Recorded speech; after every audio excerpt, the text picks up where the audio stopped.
Riders in a small little track. Yeah. All is fair in love and war, right? And racing's war, so. Oh! Getting a little western, getting sideways. Coming in hot. He is definitely on the gas on that XG 750. These guys are all having some fun out here.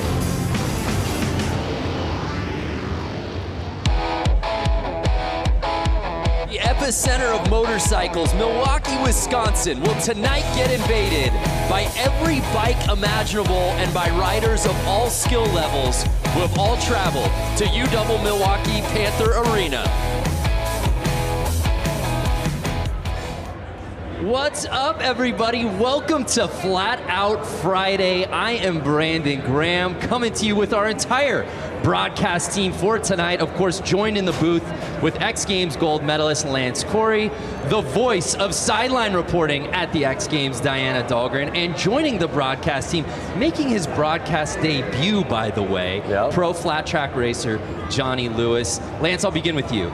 You've been here since year one. You've seen this thing grow and evolve.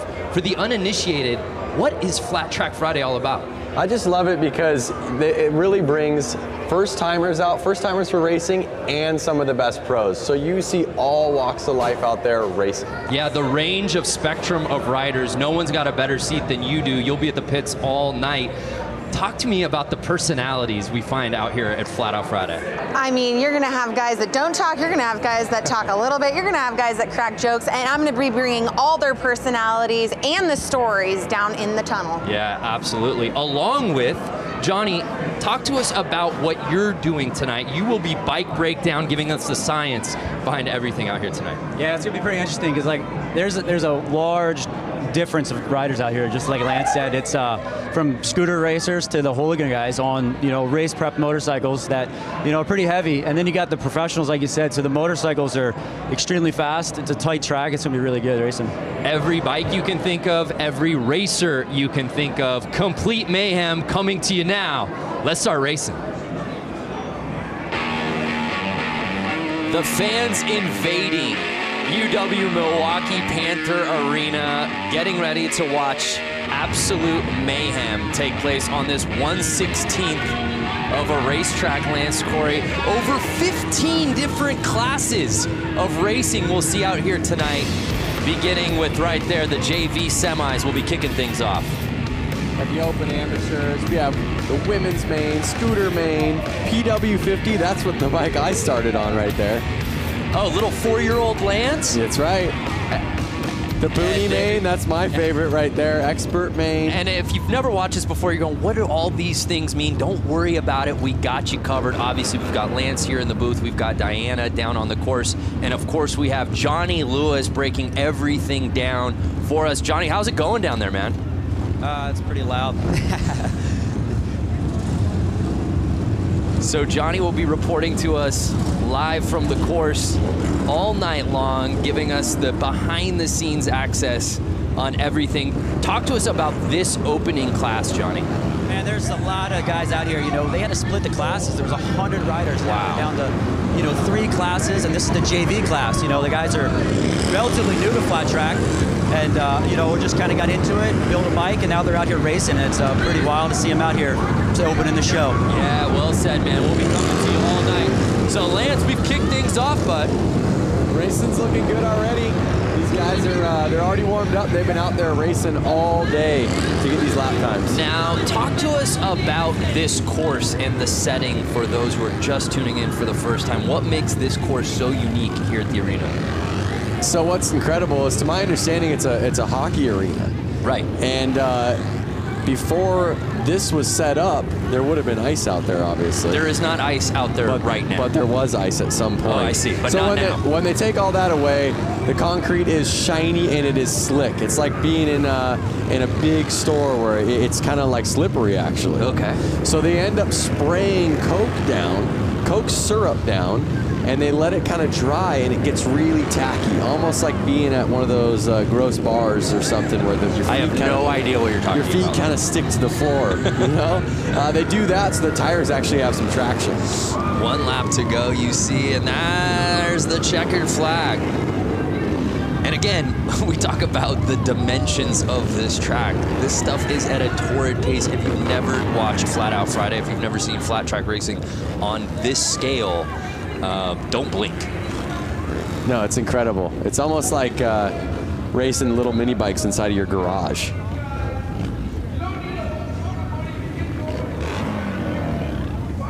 All the racers lined up, waiting to go out there for themselves. And we see Bob Reese finishing number 1, qualifying in our semi 1 of 3. As Johnny said, there were so many people in this event that they had to divide it up now into 3 different heats of this JV semi. I don't think that the underside of this arena has ever seen this many motorcycles or people inside of it. Yeah, I've never seen. We were here, obviously, for this last year. We were here for Harley-Davidson 115th anniversary just a few months ago. I've never seen this many bikes in one place. It's amazing.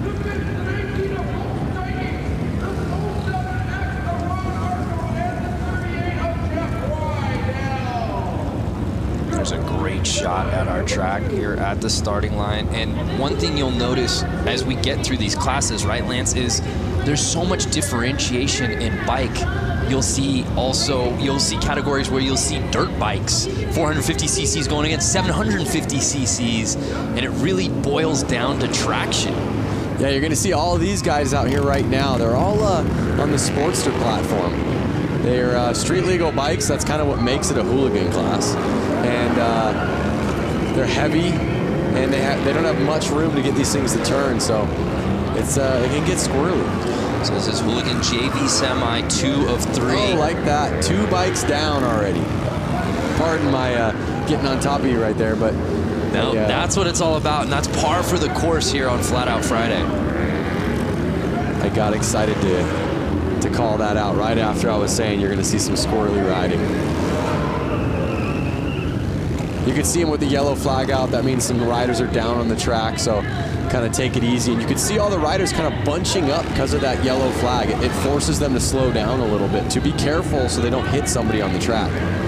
So it gets the race a little tighter. Right there, you see a pass. Yeah. And we'll see Rydell in the lead right now. Is anyone going to catch him? 2 laps to go. No yellow flag out anymore, but the white flag is out. 1 lap to go. And now he's lapping people. Lappers can be dangerous, though. And 38 Rydell with the claim, the fist pump. He went double fist pump. I saw he went left to right, back to the left. He's stoked. He's moving on. There's 100 guys here in this class. He's stoked to qualify. I would be too. The JV main will obviously go on a little bit later as we take another look at that crash.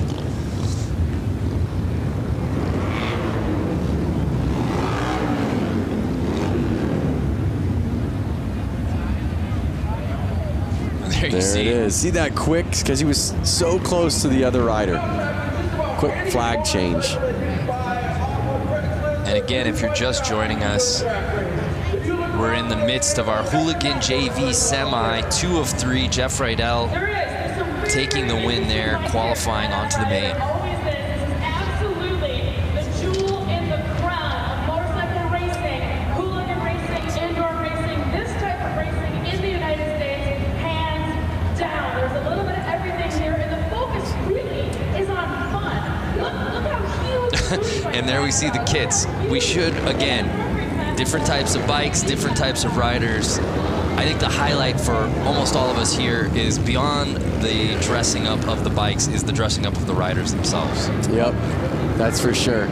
A night like this, they kind of throw on a costume. You see a man right out there in a tuxedo. That's your type of tux. In fact, I feel like that's what you wore to your wedding. It's kind of a full onesie tuxedo. A full sublimated tuxedo. It's like it's a glorious, it's not a tuxedo t-shirt, it's a tuxedo onesie. Yep. But again, that's the cool thing about this class. I mean, these guys, these are their bike. Look at the bike closest to us. Oh, and a guy pulled in front of him. But look at the guy closest to us. Yeah. He is actually, you could see his speedo gauges on his bike. This is not a race bike. This is a bike that he takes to work and back, and he wanted to race. It's so cold outside, he's like, you know what, I'll race the race just so I can ride my motorcycle inside today. Oh, and it was 69 getting the whole shot. Nice. Oh!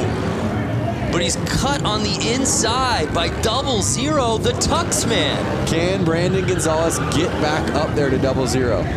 I see the yellow flag out, and Brandon gets him.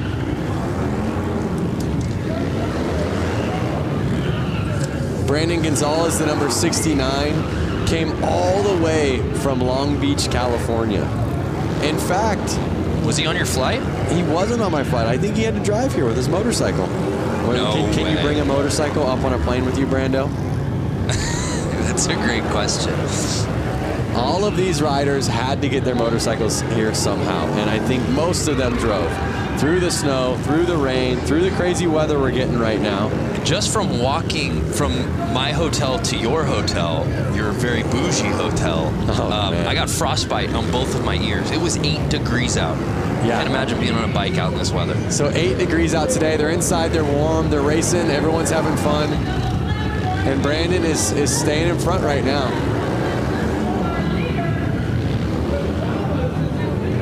Now let's not forget, everyone here in the stands and all these riders, a lot of them are in town because tomorrow we're having the Mama Tried show. Right. A rad motorcycle show in the heart of downtown Milwaukee. And that's really the genesis of this entire weekend, and a byproduct of that is this race because the community as a whole had been coming out here. Yeah, I mean, it just happened naturally. I think the show was already going on. People were in town. People wanted to ride. People wanted to race. It was so cold outside. They said, hey, let's rent one of these arenas and let's all start racing motorcycles in there. They were letting their kids race. Everyone was racing. And you're going to see that tonight. You're going to see 4-year-olds out there on this track racing. Brandon Gonzalez, as you said, left no doubt about it. Even with the stoppage, returning for the win.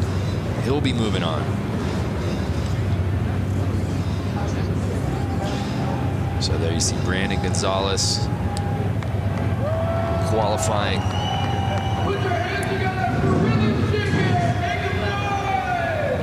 So I hear the crowd getting loud out there.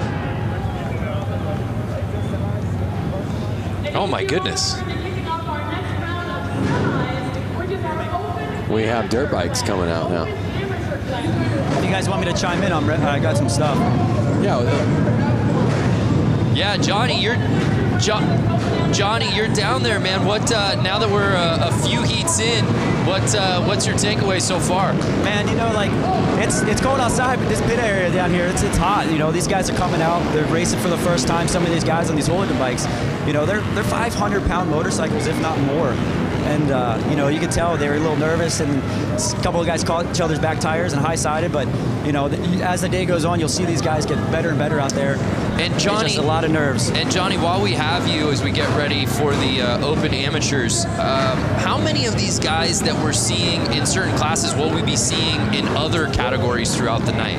There's a good amount of guys that chose to ride the Open Am, but they jump on a different bike, jump on a hooligan bike.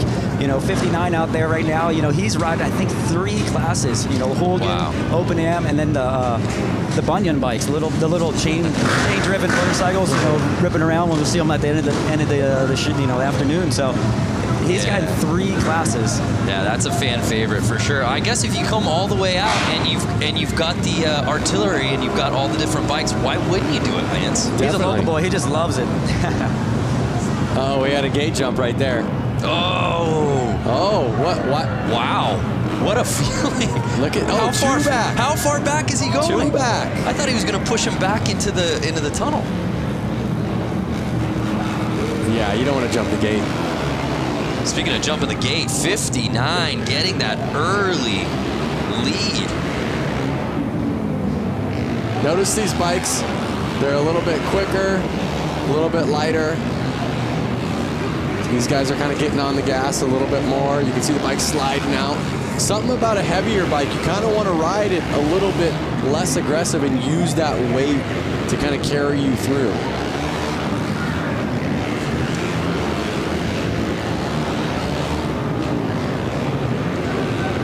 So Kilkenny leading the way right now. I mean, you could see these guys, they're probably getting kind of lost on where are they in position. Right. The guy in first is all of a sudden passing you and you're going, was the guy behind me that fast or am I getting lapped already? Right, it's such a small course. Depending on your start, you have no idea where you are when you're riding this thing. And that's what we say, and you even talk about the concept of Flat Out Friday. Obviously somebody's going to win. Somebody's going to come in second, somebody's going to come in last place, but that's not the premise of that. This isn't what Flat Out Friday is about. No, Flat Out Friday is definitely about getting out there with your friends, riding, and just kind of having fun, banging bars. I love coming into a corner with your friend, and sometimes you can hear your friend yelling, "Yoo!"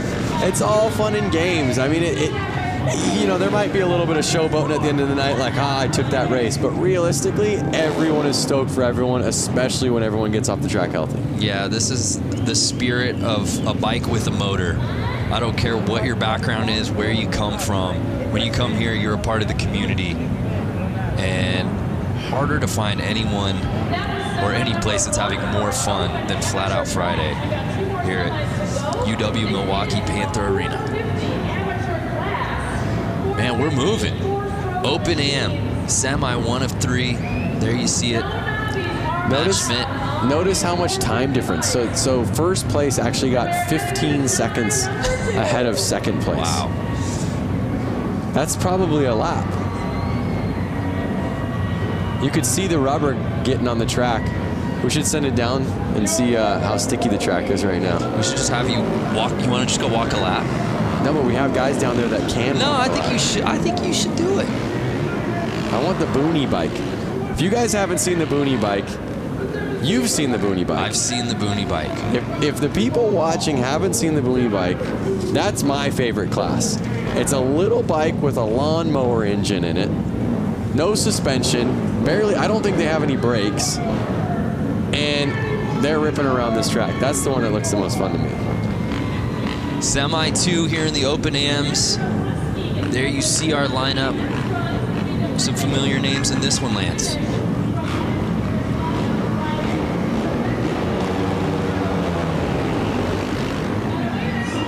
Whoa.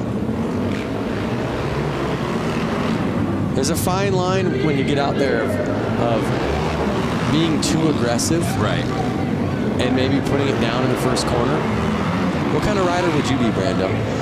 Yeah, I think I'd go aggro right out of the gate. Would you? Yeah, it's the Ricky Bobby mentality. If you aren't first, you're last, right? Okay. So you kind of go for it. But as we were talking about before, it's so hard, probably midway through that first lap, to really, if you're not in the lead, knowing where you are. Yeah.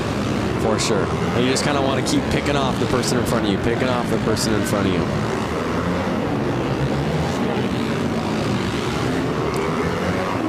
Notice how far they're able to lean these bikes over on the concrete. They're really leaning them over far. I mean, the foot pegs are touching the ground. That was some racing right there. Yep. And I tell you what, if they don't stay in those black grooves on the track that they've been starting to make, it's a lot slipperier. So they're trying to stay in those locations so they know their tires are going to hook up and have some traction. Unofficial results. B. Brewski, there you see.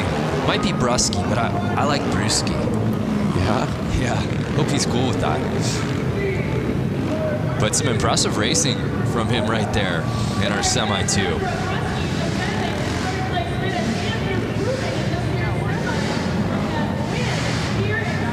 Take a look, it was that 38L bike who I believe got the whole shot early.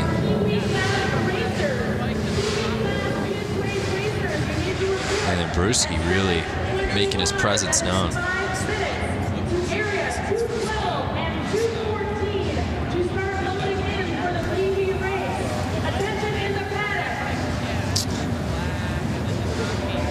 So our results are in. You see Brewski and Blasky. So 1 and 2 qualifying forward. Yep. I was just going to say, you see the Q on the side of their name. That's what is kind of letting us all know that they're going to make it to the main event. We're still just in the semis right now. These are just every rider that signed up. Towards the end of the night at the show, you're going to have all of the fast guys battling. That is really where it gets intense.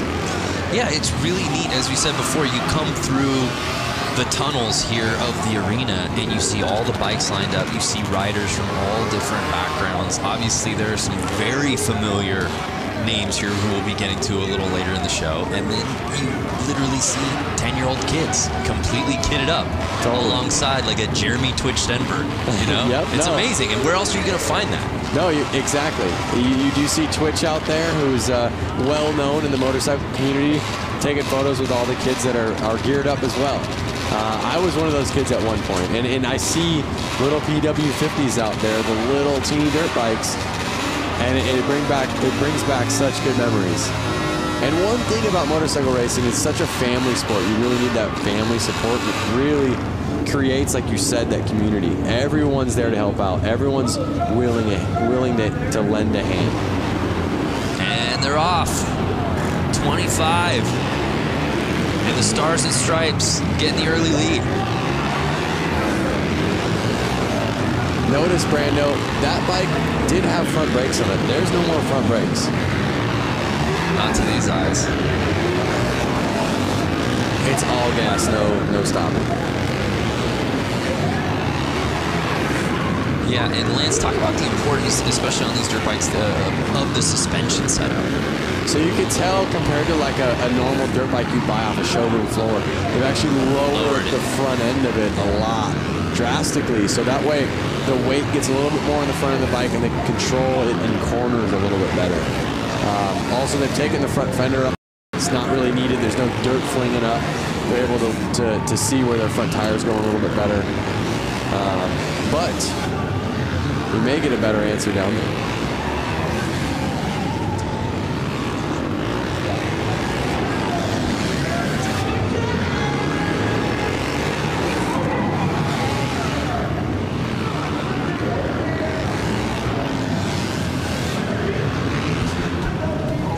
So the unofficial results are in. And it's C-Funk, who looks to be qualifying to the main.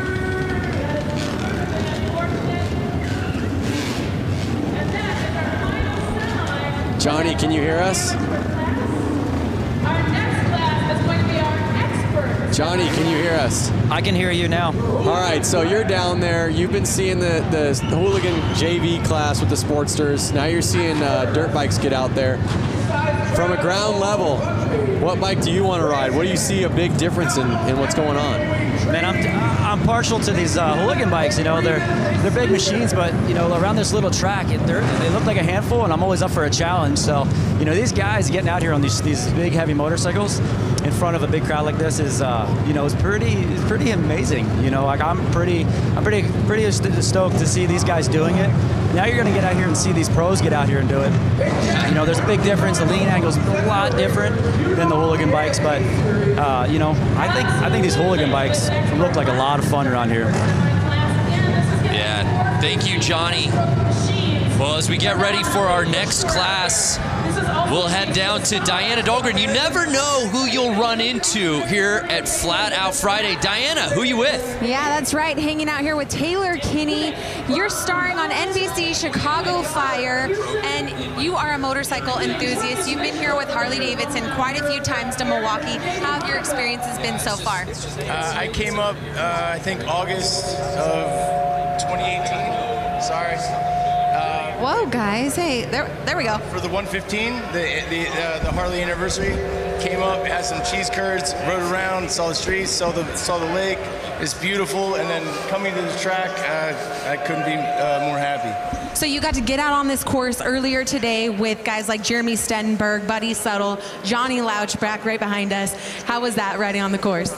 It was fun to rip around the track. We got here early. I think we were the first ones out.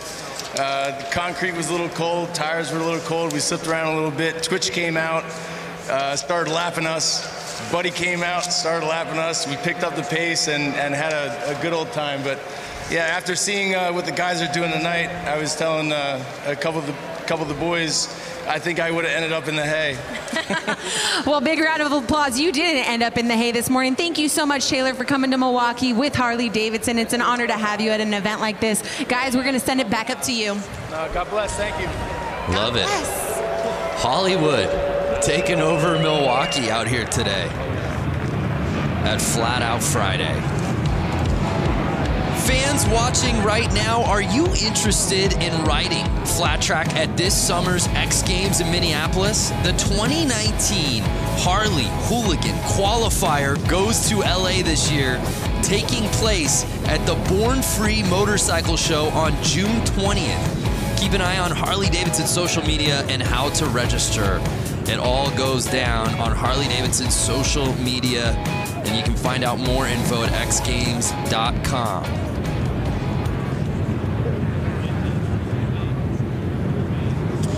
So we move on to our next class, the Expert Semis.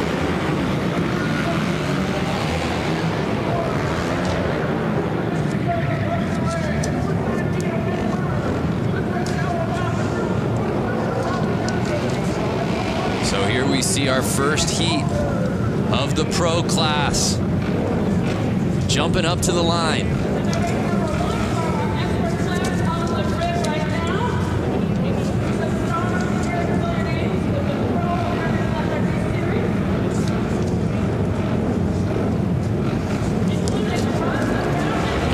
Racing's about to heat up. Yeah, no doubt. Here we go, and they're off. Notice that he's got a piece of carpet on his boot, Brando. That carpet on his left boot right there, so his foot doesn't actually stick to the ground. The ground is so sticky, like I said, his boot would actually get caught. It would rip his foot back if that wasn't on there. So it's Bowman leading the way right now, and he is absolutely lighting this track on fire, Lance. He's going to catch up real quick and get into those lappers. Now, these are experts. They're not pros. So these guys probably have a job. They're probably going back to work on Monday or Tuesday. So they're really just out here having fun. I mean, everybody's out here having fun. And there's a great shot as you see our leader.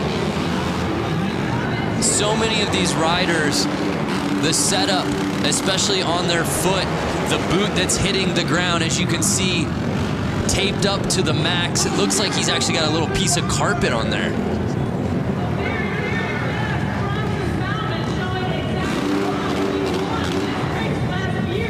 you go. He's stoked. Right from the get-go, he does not look back. Takes off, and he's gone. That's what we call a no-doubter, Lance. Bam. See him lift his foot so he can kind of bring it over those cones that are saying, hey, this is the inside, don't go any further.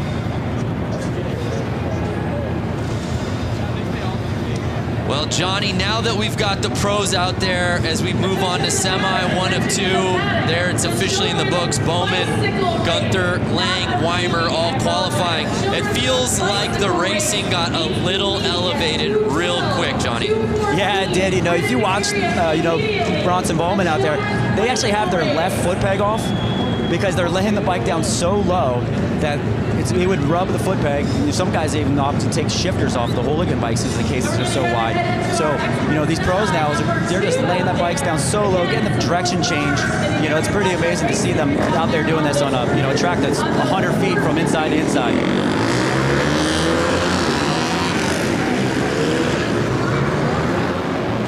I love that camera angle of that straightaway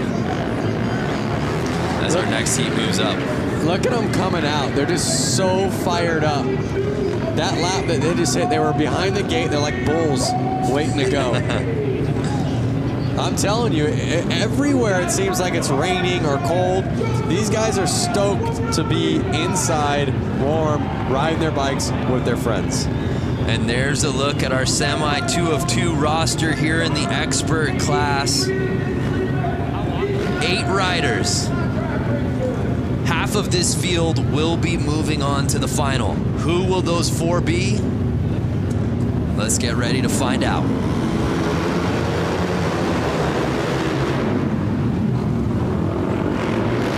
Looks like the inside rider always keeps getting the jump and staying in the lead. Yeah, so it's 229 going wide to inside. Can he fend off the field early in this race? So to my knowledge, they basically all had to time qualify during practice to get what qualifier they're in and probably their gate pick. So usually the fastest rider gets first gate pick. And so that's why we're seeing the guy on the inside. He's choosing that line, and he was also the first one to choose it, and he was the fastest one in his class. That's kind of why we're seeing him be able to take off and lead the race and win the race in the last 2 classes. So it's Mishler leading the way in the 69 polka dot kit. Can Monaco catch him on the final lap? No, and it's Mishler taking it. And it looks like Weiss might have actually passed Monaco there on that final lap.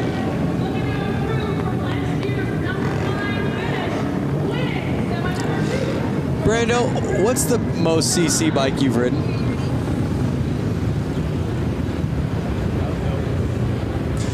Oh, let me look back in my lifetime. You know what? I think it's got to be a 900. A 900. A 9. So to give you an idea, these are 450s. Right. And the Sportsters you saw out there were basically 1200 cc's. So you can imagine how big that bike is. That I can. I can imagine it. I can imagine it. Hey, let's head back to Diana, who I believe is with some racing royalty. That's right, Racing Royalty. If you guys watch the flat track series across America, you've seen Sammy Halbert, you see Jared Vanderkoy, and they are here tonight. Give a huge round of applause for these amazing, talented riders. Now, Sammy, this track is a lot smaller than what you guys are used to. Walk us through what you guys are going to do here tonight. Yeah, I love racing these little indoor short tracks. I grew up racing indoor short tracks, and they call me Slammin' Sammy for a reason. So we'll see if I have to pull out the slam tonight. I'm not afraid to if I have to, but I know it's after watching the main here last year, I know you got to play your cards right. There's a lot of lap traffic in that 35 lap main event, so we'll see what happens. Just happy to be out here racing, putting on a show for the fans, and representing for Harley-Davidson. So, Jared, come to that. Has your teammate ever gotten dirty with you in the corner? Has he knocked you down? Has he slammed you a time or two? Yeah, we've had our run-ins in the past, but not as of recent. But yeah, it's going to be a good event, so I hope you guys all enjoy it. It's going to be a good time. So thanks Harley-Davidson for having us out, and everyone for coming out here, and hope you enjoy. You guys give a huge round of applause. Jared Vanderkoy, Sammy Halbert, you guys are amazing. Thank you so much. Guys, back to you. How about Sammy just saying, hey, I'm ready. If I got to throw up elbows side to side, I'll do it. Yep. They call me slamming for a reason. I'd be a little worried to be in his semi. Sammy, of course, needs no introduction on the flat track, American Flat Track Series, of course, X Games as well. But I want to say something. I stand corrected. The experts have pros in the class. Correct. So I'm not sure if every single expert is a pro. Or can an expert be an expert without being a pro? And can a pro be an expert without being a pro? A pro, of course, is an expert, but an expert isn't always a pro. Is this a riddle? There's no answer to this circular question. But the racing continues as we take a look at our semi 1 of 4 here in the hooligan. Now this is open. This is open hooligan. So these guys have faster lap times. They're a little bit more seasoned. They've been doing it a little longer. We're going to see a little bit more carnage here. These guys want to win. And also, just look at the size of this field. Again, though, it's not something that they want to win. We saw some gate jumps. It's not something that they want to win just to be winners. They want to keep racing. So this is just a semi. Right. Yeah. They want to win. Very good point. Just so that they can go out there. They can just again. stay on their bike. Yeah. So if they don't win or they don't get the top position in this, they're not making it to the next round. Right. And most of them, they drove so far to get here. They just want to make it to the next round and get more laps out there. So you see a bunch of bikes getting back there in the third starting position. Those are all the guys that jump the gate. Kind of teach you a lesson right there. Take you to the back of the classroom is what they do. And they're off.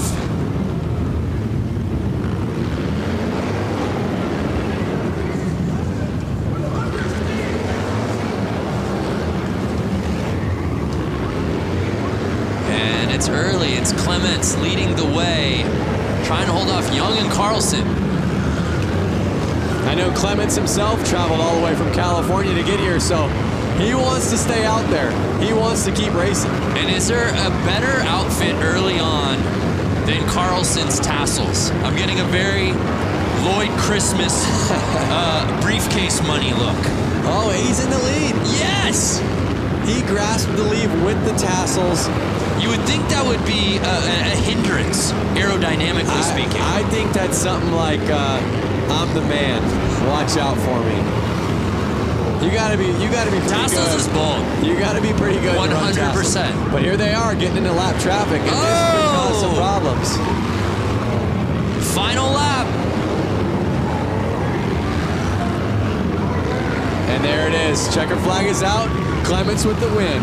He's going to the final. Some great racing here in our first hooligan semi. Oh, wait a second. It says Clements to the win, but I think it's reading wrong.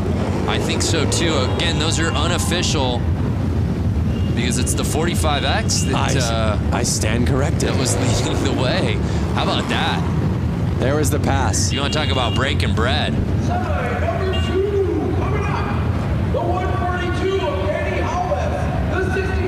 Again, some guys will wear the tassels to be noticed. Hey, look at me. Yep. And other guys are just that bold. I think he had a little mixture of Benny Carlson. It was Benny Carlson that wins it. And notice he's the only one that's going to qualify. Jason Clements, all the way from California, is turning it around. Less than bragging rights, he doesn't get to go out there and race again. Got to bring your A game in these semis, Brando. Yeah, well said. The show must go on.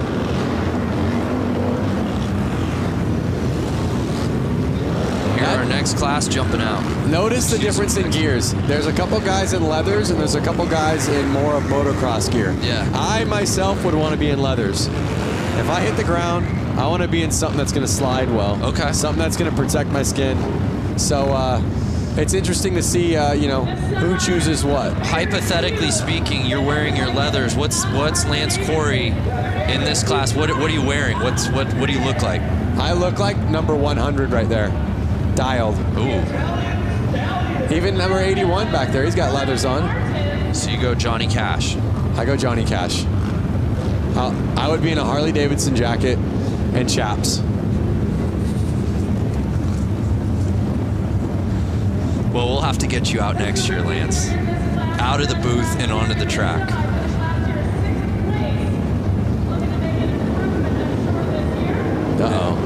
Oh, that was some jumping. So he wore leathers, he was there with the protection, but he was a little too anxious. Well, and you think about it like this, Lance, right? Most of these guys have been getting practice laps earlier in the day, and there was some racing, some qualifying even to get to this point before we even went on air. But a lot of times now it's getting to sit and wait, right? You've been waiting for this moment for your name to be called. Adrenaline is pumping. Yep. Can you really fault these guys for false starts right out of the gate when they've just been waiting? No, you can't. There they go. That looks like a clean start. 142 with the whole shot. Holbus in the whole shot, and he was again on the inside line. You're seeing that inside line pay off well. Will he cling to that top spot, though? It's looking promising so far.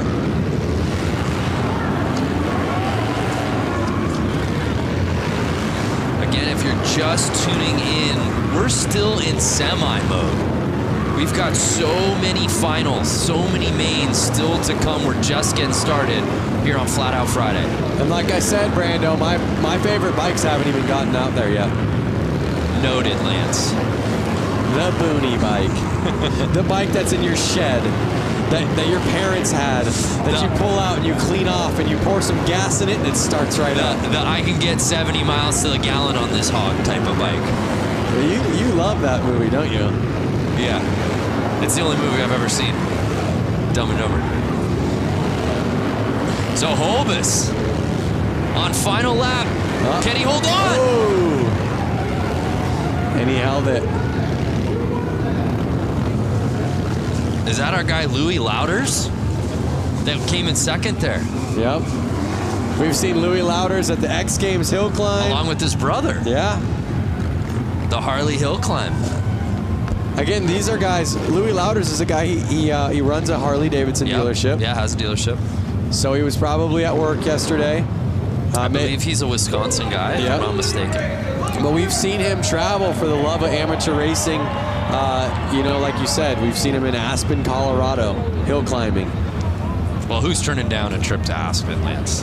Again, Lloyd and Harry is not going to turn down a trip to Aspen. You brought it up! Oh, man. I didn't reference it this time. Hey, the Rusty Butcher. That's not Rusty himself, I don't believe. It's a teammate. That's a teammate of the Rusty Butcher. Yeah. But the next race you see open hooligan semis. Here's some of the hooligan hotshots. I see Suicide Machine Co., like you said, a Rusty Butcher rider. So these are some of the guys that kind of really made hooligan fun again. Make hooligan fun again. I've seen you wear that racing hat. Fun again. Rusty Butcher gloves right there. Twisting the grip. Pair of Thrash and Supply gloves right there. Whoa. Twisting the grip. Thrash and Supply Co.? That's right, baby. Like you said, a lot of these guys' palms are probably sweaty. They've been waiting around for this race. They're fired up. Palms are sweaty. Long spaghetti. Don't do it. I knew it. There they go. Clean start. 963. Mikey Virus, a Rusty Butcher, got the lead. He was on the inside line again. What a clean-looking bike. I was just going to say that. These guys build these bikes specific just for this event. I watched Mikey and the whole Rusty Butcher team assembling these bikes. Oh, a pile-up. A pile-up. I hope we got that so we can see it in a replay. But you see the yellow flag out. They're kind of having to take it easy. You see the gas on the track. Yeah, we got to take another look at that. Speaking of setting a bike up, you got the opportunity to build a Harley-Davidson this week. Yeah, I've been in Milwaukee for 3 days now. We have a competition called the Brewtown Throwdown. Correct. Where basically 2 teams built bikes. You guys might have seen this in the show a little earlier on, but we were able to build 2019 Street Bobs. We had 2 days to do it. My team, the Quick and Easy team, we made a bike that was kind of replicated after a 1940s flat track race. So something a little bit more old style. The other team, Super Bob, I want to say? Yes. Super Bob, they made a bike that was a little bit more supermoto-ish, a little bit taller. To me, it looked a little Mad Maxy. I'm digging my bike. I hope you guys vote for my bike, Quick and Easy. Yeah, tomorrow. both are beautiful. Check it out on the Harley social and then also Lance Corey's social. So we might be able to see the crash. There it is. 2 riders must have collided. Suicide Machine Co. Yeah, it's great, actually, all things considered, that there wasn't more carnage there. Yeah. Only the 2 bikes went down. You see them getting the gas off the track. And there you see Mikey qualifying out of that entire group. Only Mikey moving on. But again, Mikey Virus came all the way from Los Angeles, California. So a guy like him, he's stoked. Amazing crowd on site here at Panther Arena to watch what has really become an annual tradition. Now, here you have the Rusty Butcher. Yes. I've seen Mark Rusty Butcher win this race before, all the way through, all the way to the end of the night. He took it home with a W. Then I've seen him come back the following year and I think crash out pretty early on. And again, he wasn't mad that he didn't win. He was mad that he wasn't in the final to race more. So, what's going to happen tonight? Yeah, he flip-flops, right? Yeah. Either wins or crashes out. Yeah, it's all or nothing. Then I guess it's an odd year, 19. I feel like he's gonna go the distance. He is absolutely a fan favorite, though. There's no doubt about that. He's a fan favorite, but right out there in the crowd, I see Jeremy Twitch Stenberg, FMX icon, someone that I grew up racing riding FMX with. So who's gonna take it home? A lot of these guys all practice together. They're from California. Let's see how they do. Getting the lead early. Can he hold it together? Mark's looking real smooth.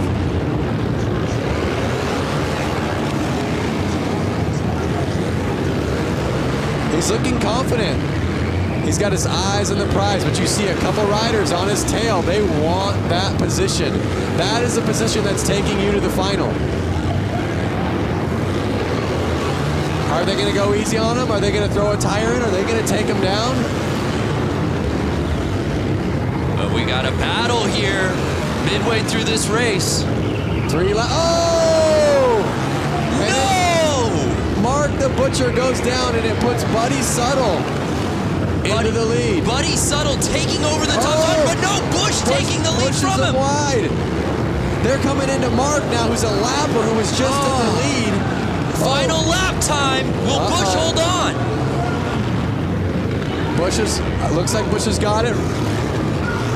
And Bush gets it. Oh, and what a heartbreaker as Suttle comes in second for Rusty Butcher. What a transition. You go from Rusty Butcher laying it down, Buddy Suttle then in the lead, and then you get the number 44 of Bush taking over the win. There was 3 different leaders in that race. That was some of the best racing we've seen all night. Oh my goodness. And you said it right before the race began, partner. Butcher wins it outright, crashes early last year. What's he got this year? In the lead, we think he's got this thing comfortably, and crashes out. It's such a, I feel so bad. And there you go. What do we got? I don't know if those results on the screen. I don't know that that's official. I'm not sure. I have to disagree. I had my eyes on that pretty well. I feel like there's somebody we can talk to here. Please put your hands together because there is going to be a wedding taking place. Well, before we move on to our next race, here's a word from our Diana Dahlgren. Friday, put everyone, Diana Dahlgren here. Enter for your chance to win a VIP trip to the 2019 X Games in Minneapolis. And you could be down on the racetrack with me during the Harley Hooligan race.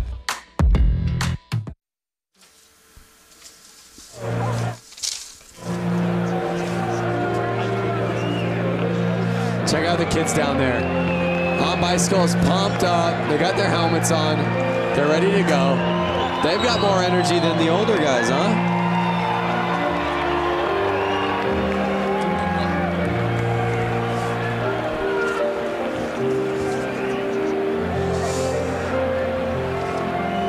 This is what I like to see. Yeah, there you see the young fans. Flat Out Friday brings out everybody, including some influencers who came out and were able to take some laps around this course. Let's take a look at that. The track feels really good. We got a little practice in there. It was fun. I grew up racing motocross, so it was cool to do this. It's something different and something I definitely want to do in the future more.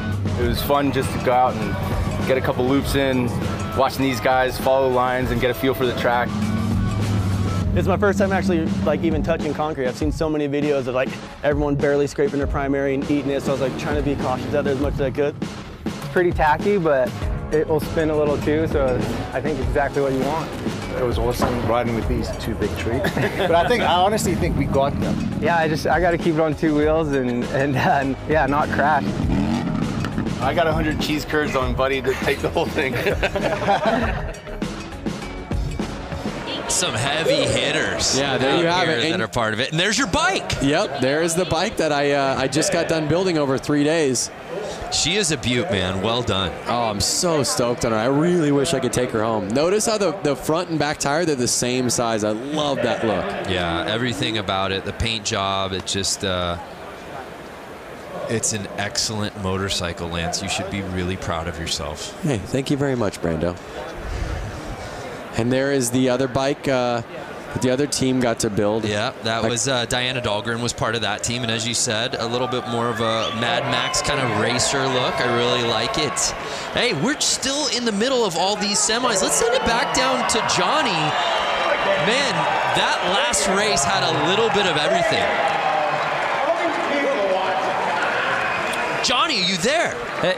Hey, I can hear you guys now. Yeah, sorry, we had a little technical thing. No, I was just saying that racing kind of had a little bit of everything. Some big names, obviously.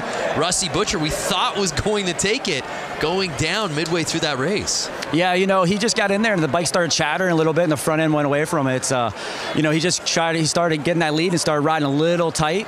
And when that happens, the bike just kind of handles differently and he got that front end push and he lost it. So, that's been kind of a thing that's been going on a lot lately is, just guys, getting offline that little bit and somebody snicking on, right underneath of them and then bumping by. That's how, Carlson got the win that last, the one before. He just, the guy ran wide a little bit and just snuck up the inside. So, that's what it's going to be all night long. It's just guys kind of, jumping in and, when that opportunity comes available, they go for it, and that's going to be the race in the night. Yeah, and Johnny, Lance had said it really seems like the theme is whoever's got that inside start has seemed to get the whole shot. Are you seeing that too down there? Yeah, that's why they did the qualifying for the guys that the bigger classes today to provide that opportunity to kind of you set the stone right out of the practice staging. Get the guys out there, get a good lap time, get that pole, and that's kind of the key to the race. Just trying to get that pole position, keep doing it, throughout the evening for that main event. Thanks, Johnny.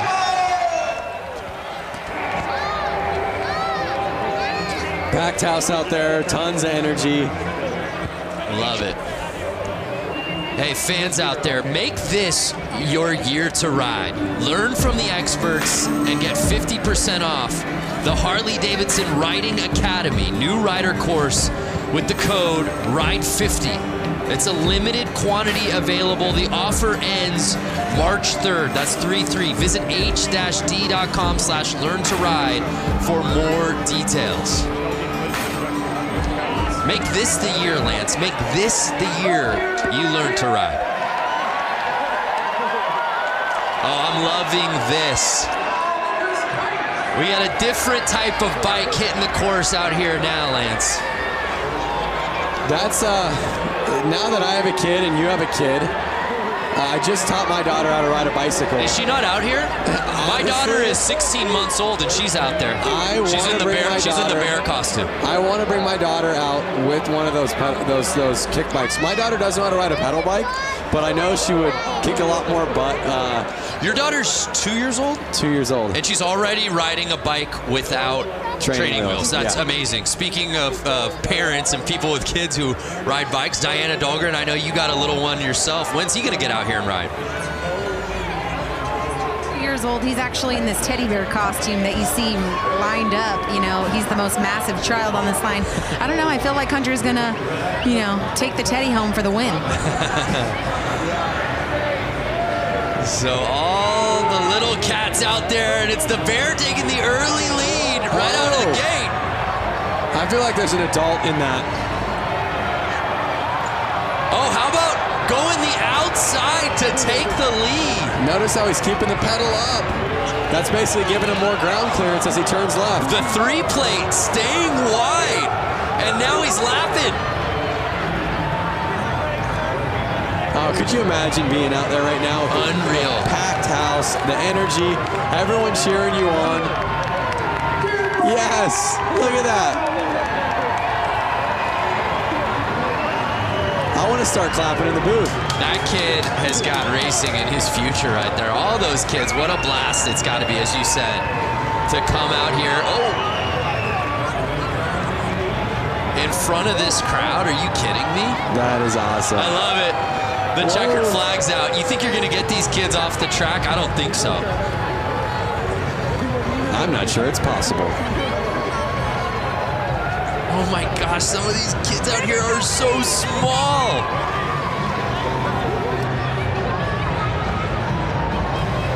Speaking of kids and bicycles, Lance, I know you just got a new bicycle. I did just get a BMX bike. I grew up riding BMX bikes my whole life, which I'm sure these kids are going to do. I'm sure most of these people racing have done. Most people in the stands.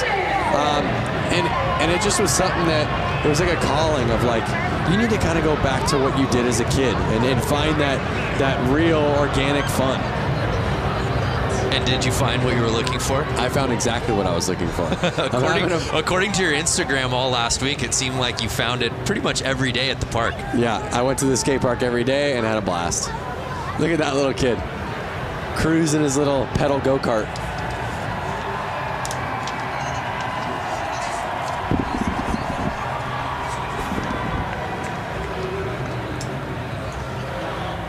Can you guys hear me now? Yes. All right, well, those kids wrapping it up. Let's head down to Diana, who's with our competitors. Diana. Hey, you guys. So I'm down here with these stars, tomorrow's stars. Alrighty, so you just ran the track here at Flat Out Friday. How was that track? It was really fun. Was it really fun? How was the Coke syrup hooking up on these tires? Yeah, it was. Sounds great. And then we have the teddy bear. You know, I was telling everyone this was my child earlier. Here's the teddy bear. Was it hot in the costume? Yeah. How was the course? Good.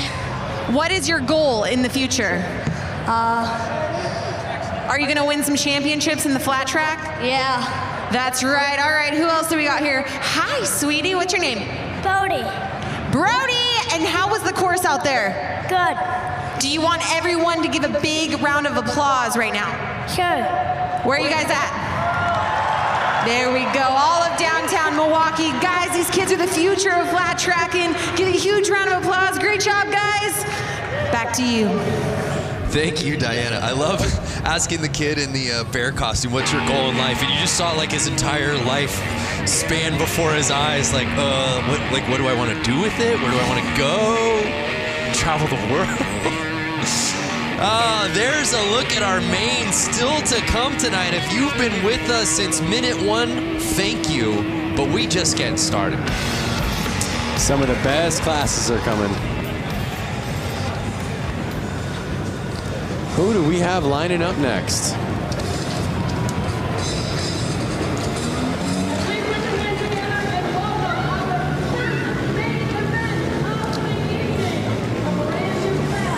here comes our new class, and I'm not totally sure yet. I'm going to wait for the graphics to come on screen so we can all find out together. My paper says Mad Dog Maine. That's right. Mad Dog Maine. Graphic. Mad Dog Maine. So I'm not sure the rules of Mad Dog Maine, but I'm seeing a lot of kind of 4-stroke mini bikes out there right now. All different sizes. It kind of looks like bikes that would be in the range of 80 to 125 cc bikes. So we've got 12 riders out there, as you see. You see guys, or you see people in sweatshirts. You see people in motocross gear. You kind of see, again, he might have just came right off the street and he's racing right now. There you see Sean Sheely was the top-ranked qualifier. What do we got, Lance? Someone must have jumped the line or something's going on. A little line jumping. Like a little tire kick from the dad shoes. You see that? And they're off. Oh, Sheely getting squirrely. Whoa. Can't take advantage of the positioning. And it's... Whoa, the track looks like it's getting a little slippery out there. You see the spotlight right there on number 75. Jacob McClutchin. I don't think that kit needs a spotlight, guys.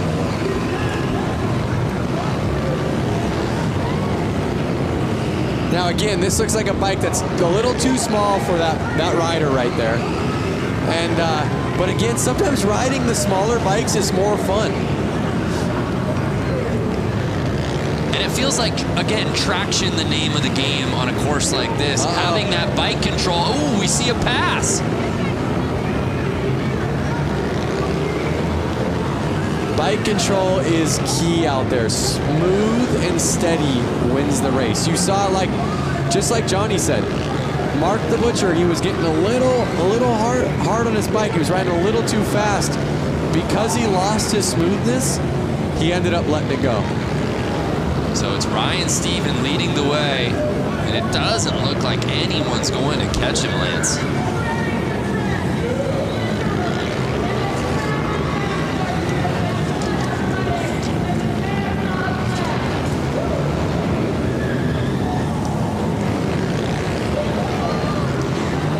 Starting a lap. Some great racing out there. You're seeing bikes that are pretty new, bikes that are from, the modern era, and I even see some bikes that are probably 10, 20 years old out there. It's interesting to see how the technology on these bikes hasn't changed much. Mostly visuals, mostly just the cosmetics, the plastics.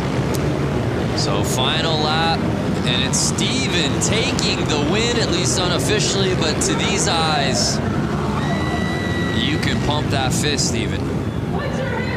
Ryan Stephen taking the top spot, followed by McCutchin. Excuse me.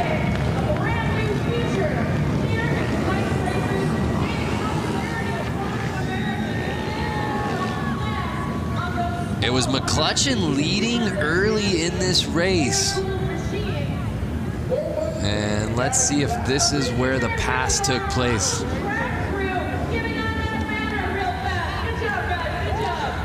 So one thing to keep in mind, Brando, lines in racing are a key to how fast your lap is.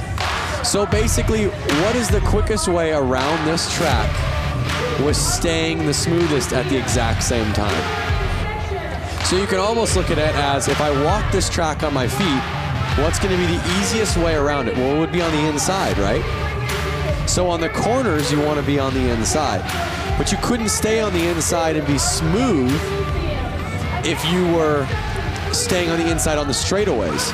So they're riding wide to stay smooth so that they can ride the inside on the main part of the corner, which is going to get them the shortest line while staying the fastest, while staying the smoothest. Thank God you had an answer. That felt like an SAT question. The making of a riddle. I mean, it's just a big deal. And I'm just thinking, if somebody has never raced before, and they've only maybe driven a car on a public road, or maybe haven't even driven a car before. The strategy seems counterintuitive. Yeah. So you're always wanting it to ride the shortest line, but also at the same time, what is the smoothest way to do it? Right.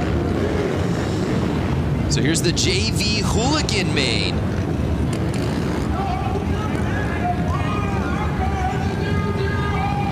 Some familiar names on this roster you'll see in just a little bit, headlined by guys like Bob Reese and Brandon Gonzalez, who looked so good early on this course this evening.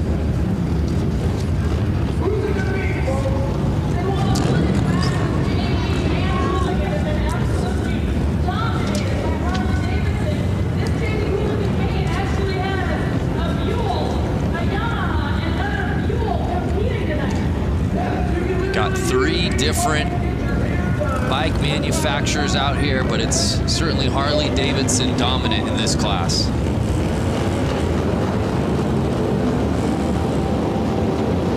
So just to give you an idea, I see the number 7 out there, Juan Arceo, right there on a black Buell. And he has a full-time job back in California. He made his way all the way out here to race this, so he's stoked to be out there in the Hooligan JV. But that's the beauty of Flat Out Friday. It's just filled with weekend warriors. Yep, exactly. Matt Schmidt, who had that first pole positioning, taking the whole shot, and he may not look back because he's already catching up to Tuxedo. Yep.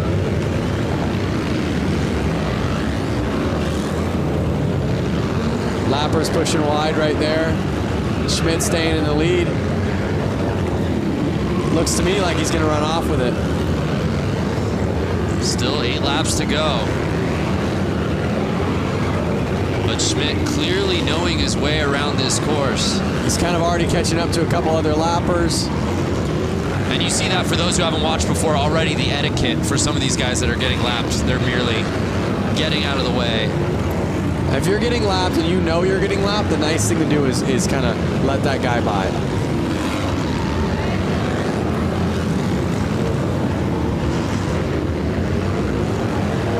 So let me ask you something, Brando. If you were out there, what type of gear would you be in? The tuxedo? Yeah, I think some version of that tuxedo. I live my life business casual. You know that. Maybe a blazer over it, perhaps. Like maybe a nice leather blazer. Okay, because like I do agree with safety and protection, just like you would be in full leathers. White flags out real quick. Schmidt staying in the lead. Schmitty. I don't know that he likes to be called that, but it just sort of rolls off the tongue. And then the 721 plate, Matt Schmidt had the lead from lap number 1, and no one could take it from his Kung Fu grip. As he takes the top spot in the Hooligan JV main. A lot to like about this racing, as you said right out of the gate, right before this thing began, about the strategy and how these guys handle this course. Matt Schmidt did just that.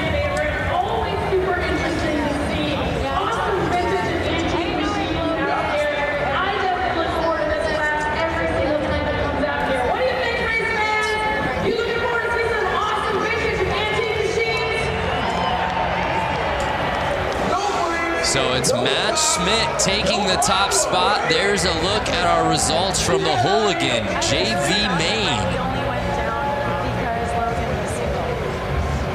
Let's send it down to Diana, who I believe is with Matt Schmidt. A huge round of applause for Matt Schmidt, who's taking the win here in Hooligan JV class. Matt making that look so easy out there. It looks like you belong with the Hooligans. How was the course? The track was awesome. It's the first time I've ridden concrete, and I signed up late, so I got stuck in JV, but it was a good first outing. I got to thank SNS Cycles, my coworkers, my friends. They gave me a good seed to ride this evening, so thank you, everybody. Congratulations, Matt. Guys, give him a big round of applause, and guys, we're going to send it back to you at the booth. Yeah, Matt Schmidt looked so good out on that course, and again, you're just seeing the level pushed as we move on throughout these mains. But like you heard him say, it's his first time riding on concrete or racing on concrete. He was saying thanks to his co-workers for helping him get out there. So you have a guy who again, does not do this by trade. Right. He's an enthusiast, he's a gearhead, he's a motorcycle rider. Which blows my mind when you say that, when you look at how he raced out here tonight to win that thing. Looked so comfortable. And oh, by the way, he's never raced on concrete before? Come on. But so many of these guys have a similar story, Lance. We move on to our next race of the night. It's our brakeless main. One thing about these guys that's similar story is they all have no brakes. Hence the name. Whatever they're paying you, Lance, double it. That's the sort of analysis that people are coming here for. So there's a look at our roster for tonight's brakeless main. Randy Brolick will be in that first position on the inside.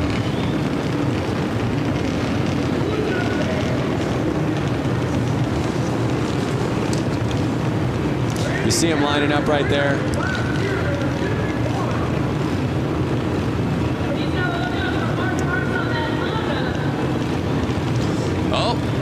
Let's go to the gram. Oh, excuse me, I believe this is Twitter. Paul James at James Gang Racing. Go time. Only one round of practice on to the heat races at Flat Out Friday. The girls who ride out ya at Flat Out Friday. Women's hooligan races are so rad. Could not agree with y'all more.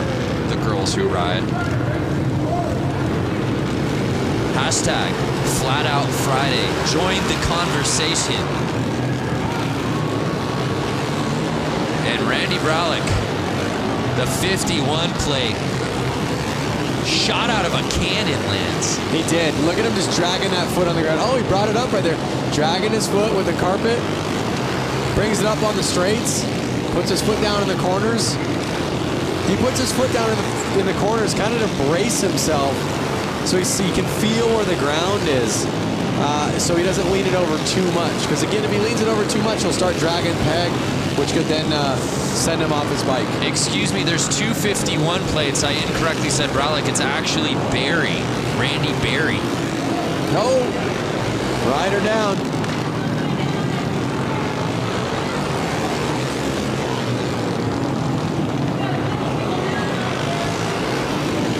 And the Stripes are able to get the bike off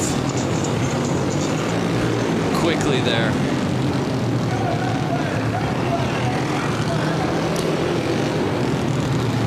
That was the 15, Kendall Lutchman, that went down. One thing that's so cool about this race is they really keep the styling so vintage and so pure to flat track with the striped shirts for the track helpers, the all white gear for the I'm not sure what you would call them, the track kind of flaggers, and I guess they're the flaggers. Oh, it looks like he's hurt maybe. Yeah, so we have eyes obviously down there on the course. Diana, what you see? What happened there? Yeah, so basically it just went down in the corner, but what my angle shows is that his leg got trapped under his bike, and it just took a couple. Right now, with the red flag, since they got so many, and they're going to do stack start. We losing Diana there due to some tech difficulties. We'll try to clean things up, but that's a tough go. So I don't know if you were able to catch it earlier, but the front wheel on his bike, look at the front wheel. Tacoed. We call that tacoed because it's folded like a taco.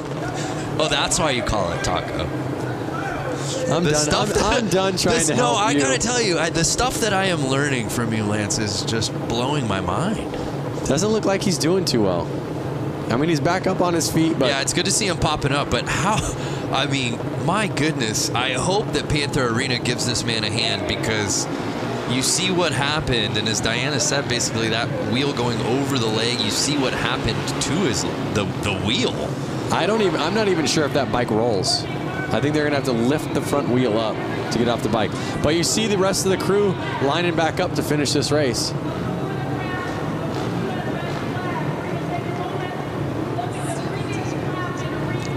And well, again, let's. I believe Diana's. We're good. Technical difficulties out of the way. I want you to finish that thought from what you were seeing, Diana. Yeah, so they're staggering the riders. This is typical with a red flag. They're relining them up. But yeah, from what it looks like with the rider who went down, he's standing up now. Good sign. Looks like he just really might have banged up his leg. But looks like they're walking him off the course now, as we can see. But yeah, we're lining up the riders. We're going to get this thing back going. A couple riders did pull off the track, so we're down to 4. Guys, let's go racing. Yeah, I love it. Thank you, Diana. And there you see them trying to get that bike off of the course. As you said, it's not just going to roll off. And the show goes on. And again, 51, Barry. He's on a mission, Lance. He is on a mission. You saw he was the fastest before that crash happened, and he's just putting it back down and proving he's the man to win this race.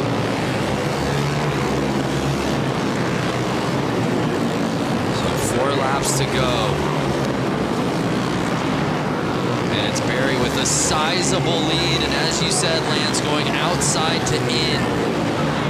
You don't think it's the fastest way to go, but that is the route to success out here on this course tonight. And Barry doing just that.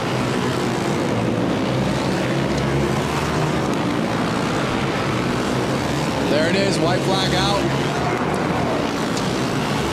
Barry's got 1 lap to go. He's looking at the checkered, and there he is. Taking that main home, looking back at his friends.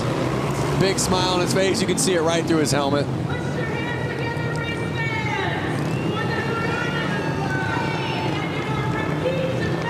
So even with the crash and a little carnage, it was Barry who had to, even after the restart, get that lead back and win it outright, and that he did.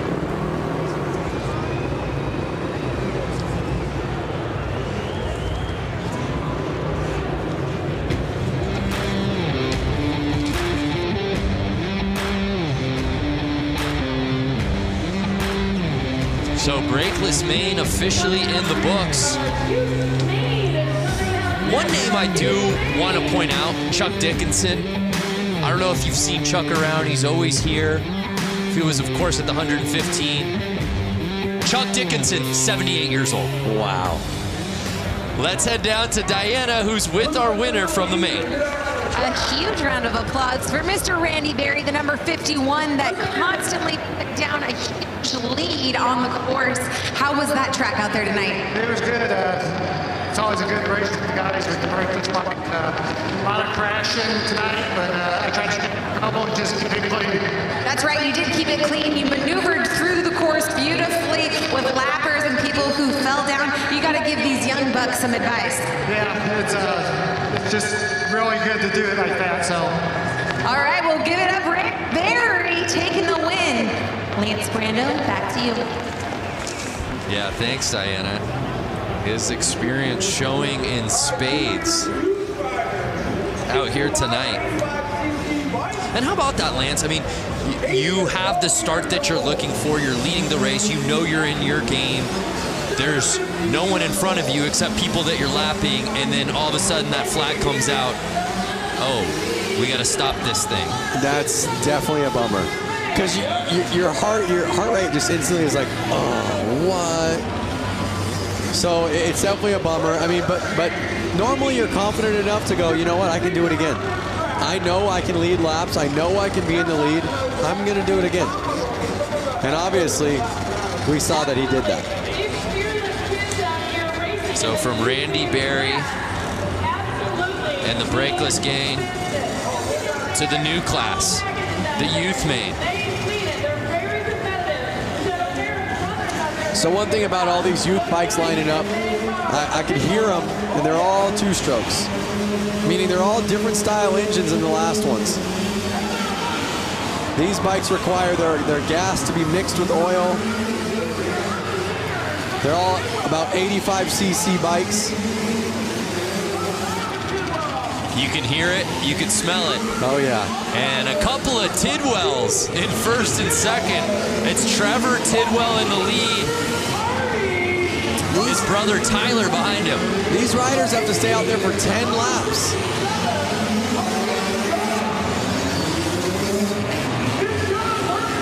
I see a couple 60cc bikes out there. And you see the Tidwells, 1 and 2.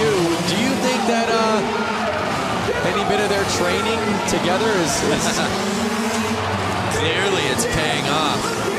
Are they gonna do the slingshot move towards the end? Oh yeah, a little shake and bake. Oh, little tire tapping. Young with the pass. And Young passing Tyler Tidwell. Oh, Young's in the lead. With 5 laps to go, he is putting the power down. You hear the crowd going wild. The crowd is going off. You see Young. This is the back and forth we've been waiting for. Can he hold it for 3 more laps? Wow. Vince Young passing Trevor Tidwell, and just 2 laps to go. Can he hold on? Final lap time.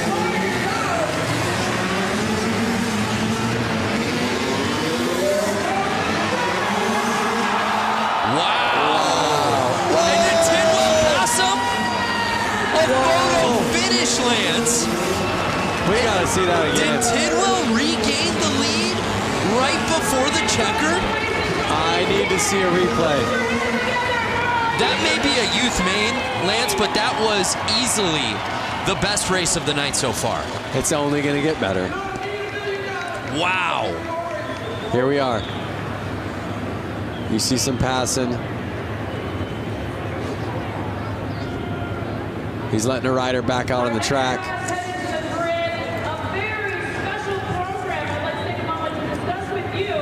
Let's see if we can see that checkered flag pass. Vince Young, not the Heisman Trophy winner from UT. It's YUNG. Here it is. Here it is. Look, look, look. And did he get him? I don't know. That's got to be a photo finish. And our results are unofficial. Right. I still think Young might have had it, Lance. I think so too, but Tidwell took the inside. We'll see. We're about to get our official results dropping. That was incredible. But regardless, what a battle between those two. What a race. I hope we see a lot more racing just like that. Yeah, absolutely. Trevor Tidwell was leading that whole way, and then Vince Young, with about 3 laps to go, taking the top spot, only to potentially have been bested by Tidwell, not on the final lap. I'm talking right as the checkered flag was being waved. Take another look. Young.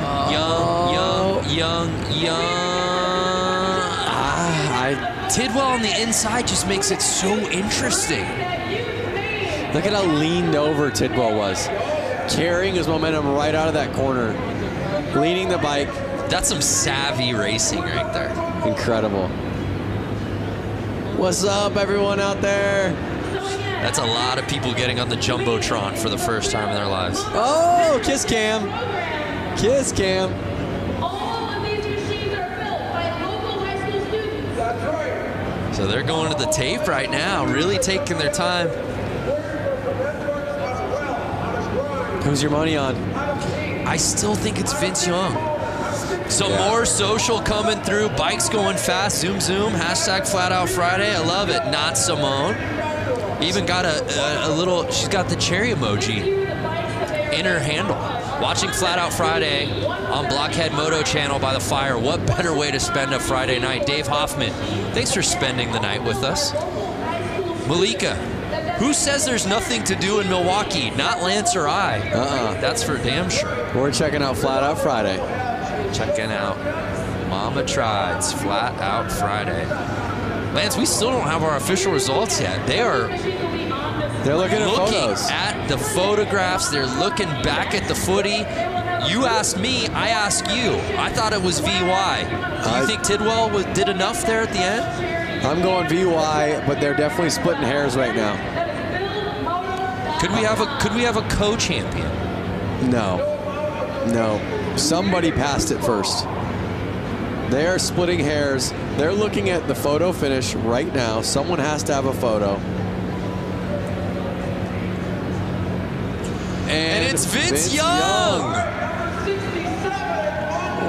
Wow. So in the end, Vince Young bests Trevor Tidwell to take it in the youth main. By a split of a second. Wow, what a performance, though. You know, we talk about it, right? The weekend warriors, so many of these guys who have regular day jobs that just travel from all over the country, all over the world to participate in this, sign up and register for their chance at glory, their chance to have fun. I love the youth main because these kids are still gunning for the professional ranks. You know? Definitely. You were there as a youth racer. I was there, and it's so cool for these youth riders to be at this race where there are actually some pros keeping an eye on them. They can go ask them for pointers. They can go ask their opinion. So it's a really great race for the youth and for the new people to ask the pros, hey, what are you doing? Or, hey, we're on the exact same track. Well, let's watch him do it. Yeah. So now it's time for the main build to break down what these bikes are all about. Let's head back down to Johnny. Johnny, break down this class for us. Hey, you know, this is a pretty interesting class. This is actually a high school project where they take CB 175s and they've been working on them, machining them, kind of turning their own vibe on these motorcycles. And it's pretty cool because it's right here in Milwaukee that they're doing this. So it should be interesting. Oh, super cool. Thank you.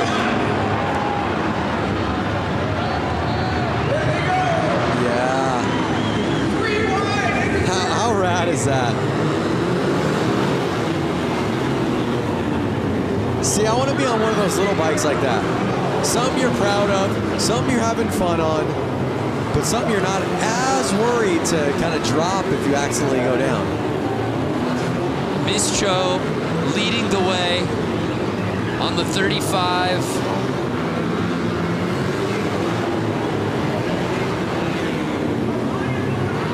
Oh, and it looks like Malinowski might have taken the lead.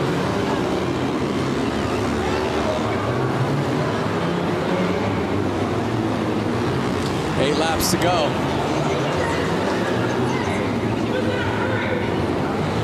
Seven laps. The laps are just ticking away. These guys are riding pretty dang fast. Yeah, Ian Malinowski in first place.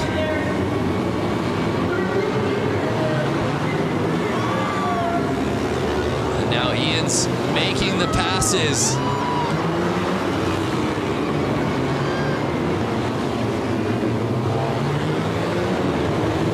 But I love the story behind these bikes, the origin. And that's what the great thing about each of these classes, Lance, is each of these classes tells such an amazing story about not only the riders, but the bikes and where they came from. Look at the forks on that bike. Bop, bop, bop. They're kind of bouncing up and down. That's too soft of a fork, and that's going to make the bike actually have a hard time getting traction in the corner. That's going to slow him down. Well, Malinowski, I saw a bike backwards, is covering so much real estate. Hitting outside, hitting inside, making passes both ways. And takes the victory here in the build main. The number 83 winner racing for the Oak Creek Racing Knights. Put your hands together for BillMoto.com.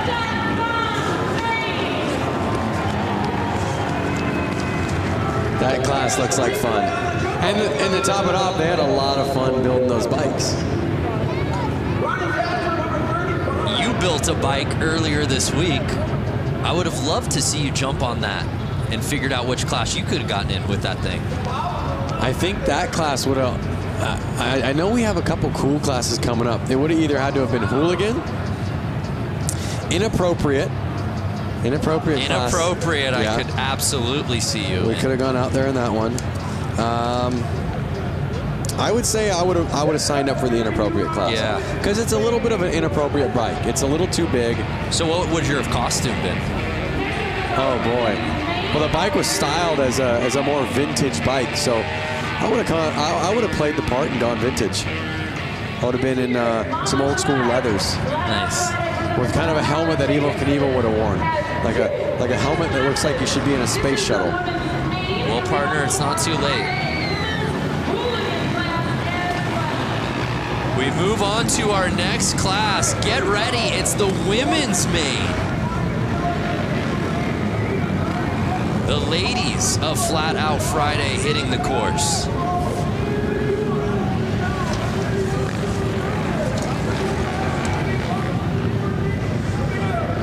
We've got 12 riders out here. And this is one we're really excited to watch. All of these women absolutely ripping on this course. Was watching them in practice earlier today.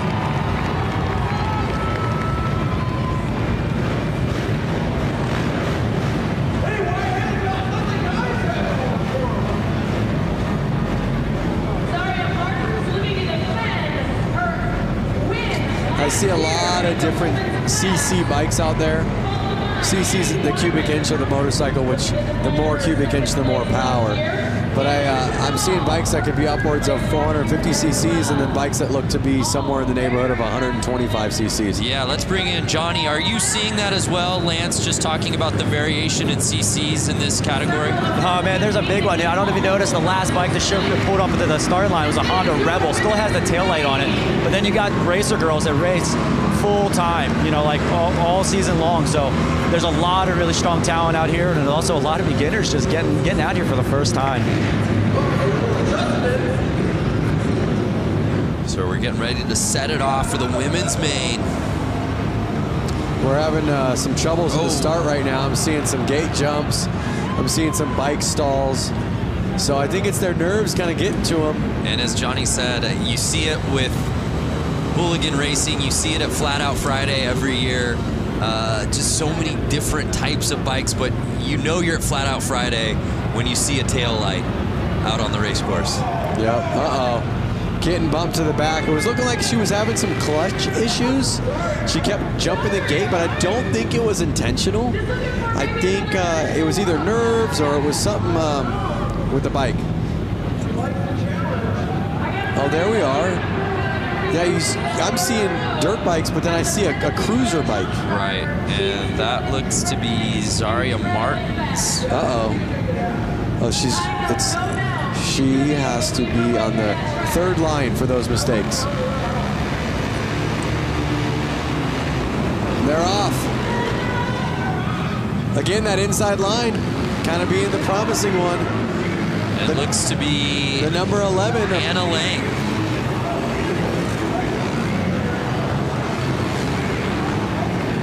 Anna Lang leading the way. Annie Wyman now taking the lead away on the 158 plate.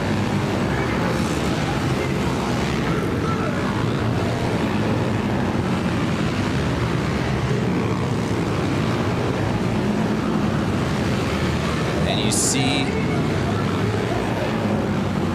the control around the turns and then just gassing on the straightaways. This is what I love about Flat Out Friday. I see dirt bikes and I see street bikes out there. Nobody's scared. Everyone's having fun. Nobody's trying to hurt anyone.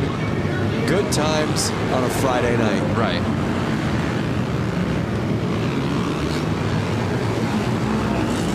So it's Wyman still leading the way,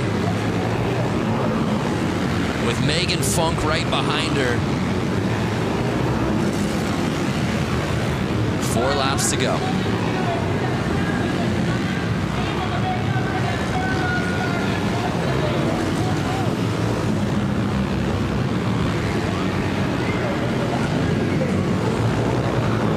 If you were in this, Lance, would you find the spotlight to be distracting?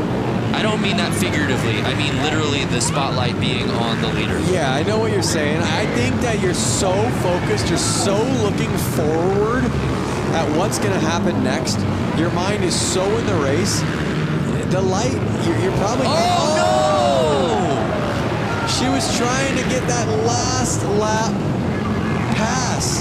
Hannah Lang touching tires with our leader, Wyman, holding on to the top spot.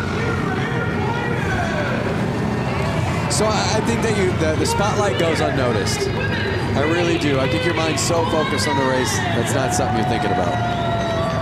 And how about back to what we just saw? Obviously, Wyman did herself some racing there in the women's main, but Lang, who had the lead lap 1, really going for it there at the end, Lance. Hey, just like you said, you ain't first, you're last. Look at that. I say that jokingly because we never want to see anybody crash.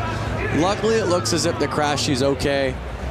I believe she probably got up after that. It didn't even seem to deter Wyman at all.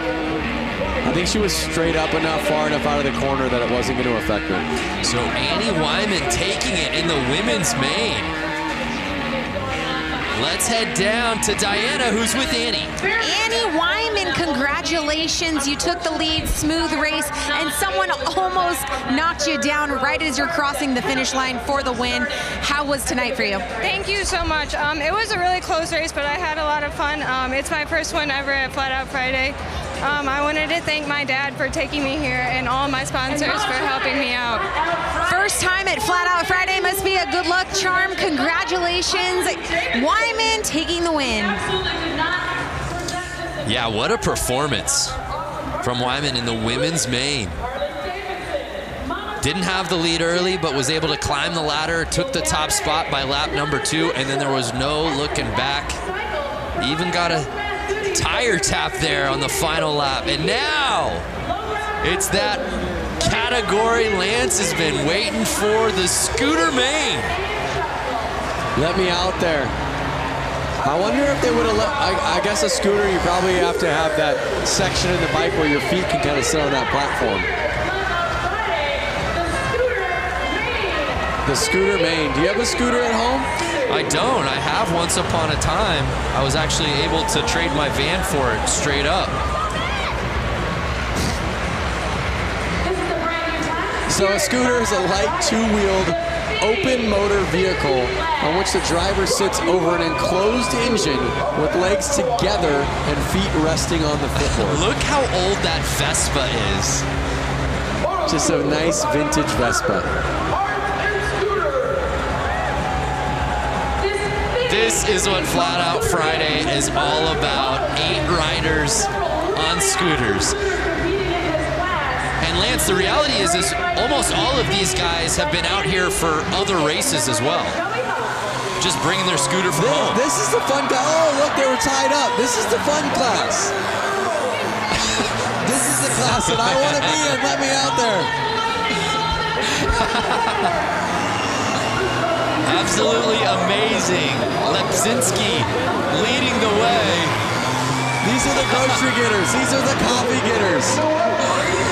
It's an electric factory in the arena right now. The fans are losing their minds. And they have to race 10 laps on these. They are treated the same way the pros are. That's what's so cool. They don't take this joke class like a joke. They take it serious. They have to do the exact same amount of laps as the women main just did, as all the other mains are doing. So Lepzinski leading the way. Pickett behind him. Schwenker in third. Oh, no! Was that our guy in the Vespa? It was the guy. Oh, no! Carnage! And they're only 4 laps in. That was our leader. So now Lausch. Thomas Lausch is in first place. 5 laps to go. They're halfway through. Are we going to see any more carnage? Are they going to be able to stay up? This is any man's race. Forget about tire traction. Balance is the name of the game in this class, Lance. Well, really what happens is those floorboards on the Vespa hit the ground, which lifts the wheel off the ground and sends them I mean, out look how narrow some of these front tires are. My goodness. Bicycle wheels. Oh! right back up. A brutal tap. I'm telling you, these guys are laughing. They're all laughing in their helmets right now. And now it's Schwenker. Logan Schwenker leading the way. Will he get past? And he does. Andy Pickett. We've seen 4 lead changes. And the checkered flag comes in. And Andy Pickett on the final lap. The crowd is going wild. Taking the W. There he goes.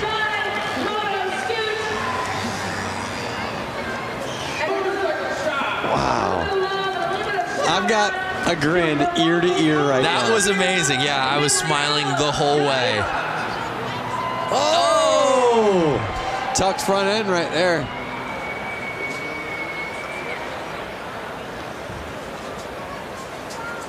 Let's see what we have coming up.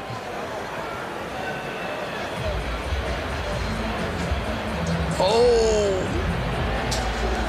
And just with so little weight between these guys' legs, it's like finding that balance. He's gonna feel that on Monday. He's gonna feel that tomorrow. A little bunny hopping across the finish line. The results officially coming in. And it was Andy Pickett, our 4th and final lead change, who was able to take the top spot away from Logan Schwenker. What a race, a crowd pleaser. Let's send it down to Diana, who's with Andy. I'm standing with Dante Scavo, who actually got last place. And you know what? I think he had the entire arena laughing and cheering for you, really. You went down in the corner, you head planted. Thank God for your helmet. Walk us through tonight's race for you. You know, I just wanted to represent all my buddies at C&L Machining and everyone in the Shitbox Scooter Club, man. You know, our shit really runs. All right, well, give it up for Dante Scavo. He had all y'all entertained for tonight. Thank you so much, Dante. Guys, back up to you. Thanks, Diana. Make this your year to ride. Learn from the experts and get 50% off the Harley-Davidson Riding Academy. There's a new rider course. Use the code right now. We're giving you the code. RIDE50. Limited quantity available. The offer ends 3/3. That's March 3rd. That's just 3 weeks away. Less than 3 weeks. h-d.com/learn to ride for more info. Get 50% off, Lance. Head over to h-d.com/learn to ride. So here we go, the PW50 main. This is where I started out, on a little PW50. Mine was pink, like you saw that first one. Was it really? A young Lance. How old of a boy were you? I was 4 years old. Get out of here. And you see that pink model was from like the late 80s, early 90s. And these bikes have not changed for, I would say, 30 plus years. That is just a testament to these bikes. So if you're thinking about getting your kid out there to ride, PW50 is a great bike, and they haven't changed in years, so you can get an old one, get a cheap one, get your kid out there on 2 wheels, and it's really something awesome for the family to do. Yeah, no doubt. There's a look at our field of 11 riders. We don't have ages on these kids, but they've obviously gotten the bug. I'm gonna guess between 4 and 8. Wow. I'm gonna say 4 and 6, actually. That's just amazing that a 4-year-old Lance Corey was out here. And they're off! And it's the 38, Braxton Jacobson. Look at their setups. It's just like the adults. They have the carpet on the boot. They have little mini boots, mini helmets, mini chest protectors. They are kitted. And Braxton says, "Excuse me, field, I came here to do a little racing." Just getting his lap on. And Lance, he is riding at another speed out here tonight. He is riding at another speed. He's looking a little big on the bike, so I'm going to guess he's a little bit older. But once again, he fits that bike. He's out there racing, and he's having a blast. Perfect form. And the checkered flags are out. And was there any doubt? Braxton Jacobson with a wave to the crowd. What a pro here in the PW50s.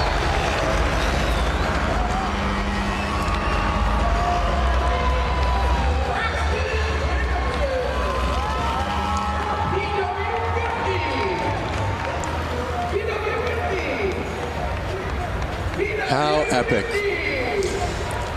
And he didn't have the inside positioning to start that race. He had to come from middle of the line there to get that hole shot.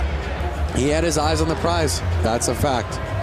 So inspiring to watch this. My daughter's too, and it definitely gets me excited to get her on a little mini motorcycle like that. You don't have yours from when you were racing at 4, do you? It's got to be in a garage somewhere. I don't have it, and I regret not having the chance to keep it, but I was 4, so if my parents sold it, they probably sold it to get me a bigger bike. But you know what? Let's try something right now. If you're watching this and you bought that bike 20 years ago, get in touch with us. Just comment. At Lance Corey. Yeah. Just say, hey, I got your bike. You don't even have to sell it back. Oh, you're actually looking for the person. Yeah, with I'm looking for the original bike. Okay. Yeah. I like that. Well, it's been a great night of racing so far, and with plenty of action still to come. Let's take a moment now to get to know a very special family of riders in the Harley community in a series we like to call Beyond the Track. My wife, her name is Liz. Our first date was actually a motorcycle ride. From there, we just knew that we both loved two wheels. We have 2 sons. One's name is Charlie, and the younger one is Oliver. Immediately, those guys both loved motorcycles. Whoa, big wheelie. And they would see Dad riding down the road, or Mom on her Harley riding down the road.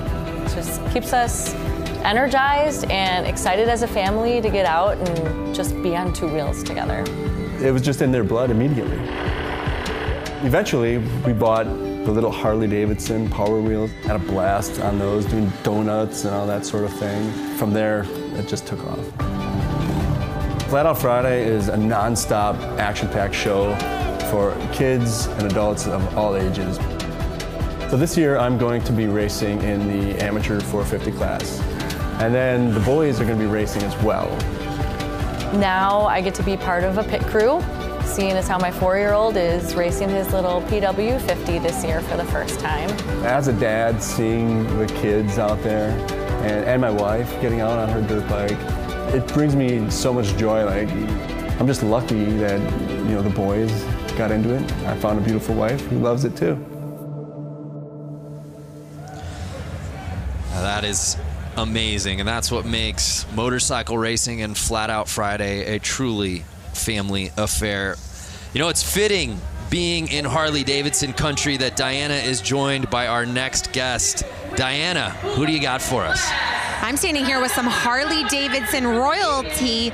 Bill Davidson, the great-grandson of William A. Davidson. It's an absolute honor to be standing here with you, especially here with the Flat Out Friday, the Mama Tried weekend. Thank you so much for coming. How has your week with Brewtown Throwdown been going so far? It has been outstanding. It's so exciting to be here tonight at Flat Out Friday. All the riders here, all the enthusiasts here, the excitement, you can hear it, you can see it. It's awesome. That's right. Well, you know what? We started our week off at Brewtown Throwdown. Then we head over to the museum, go to the restaurant, all that good stuff. You are the vice president of the Harley-Davidson Museum. If someone has never been there, what can they expect when they go there? Well, the Harley-Davidson Museum is like a treasure chest. It's over 115 years of Harley-Davidson.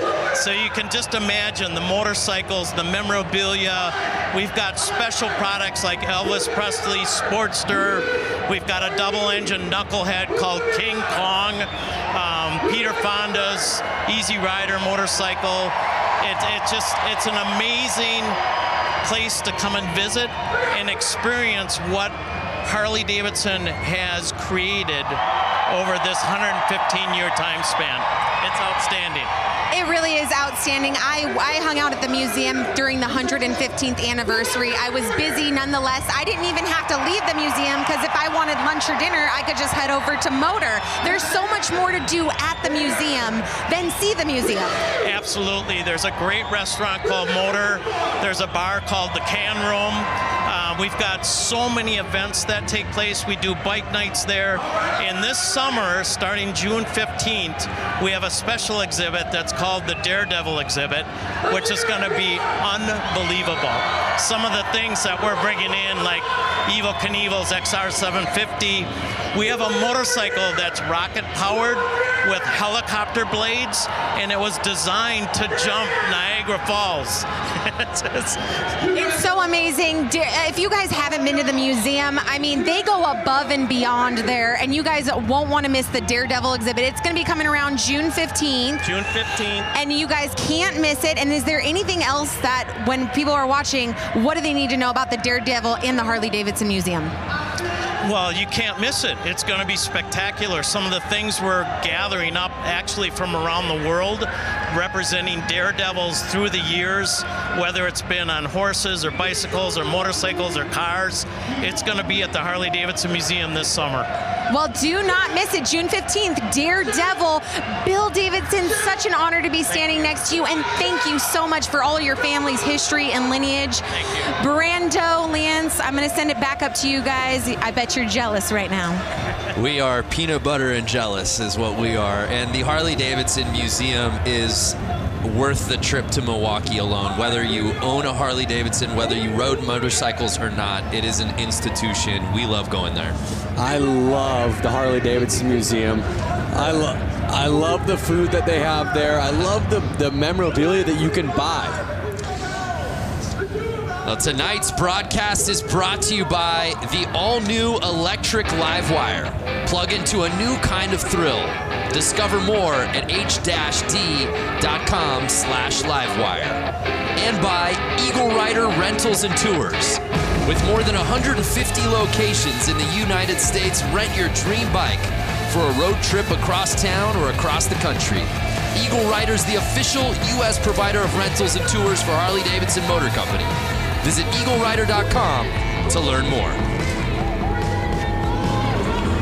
Well, the show moves on here at Flat Out Friday as we move on to our next class.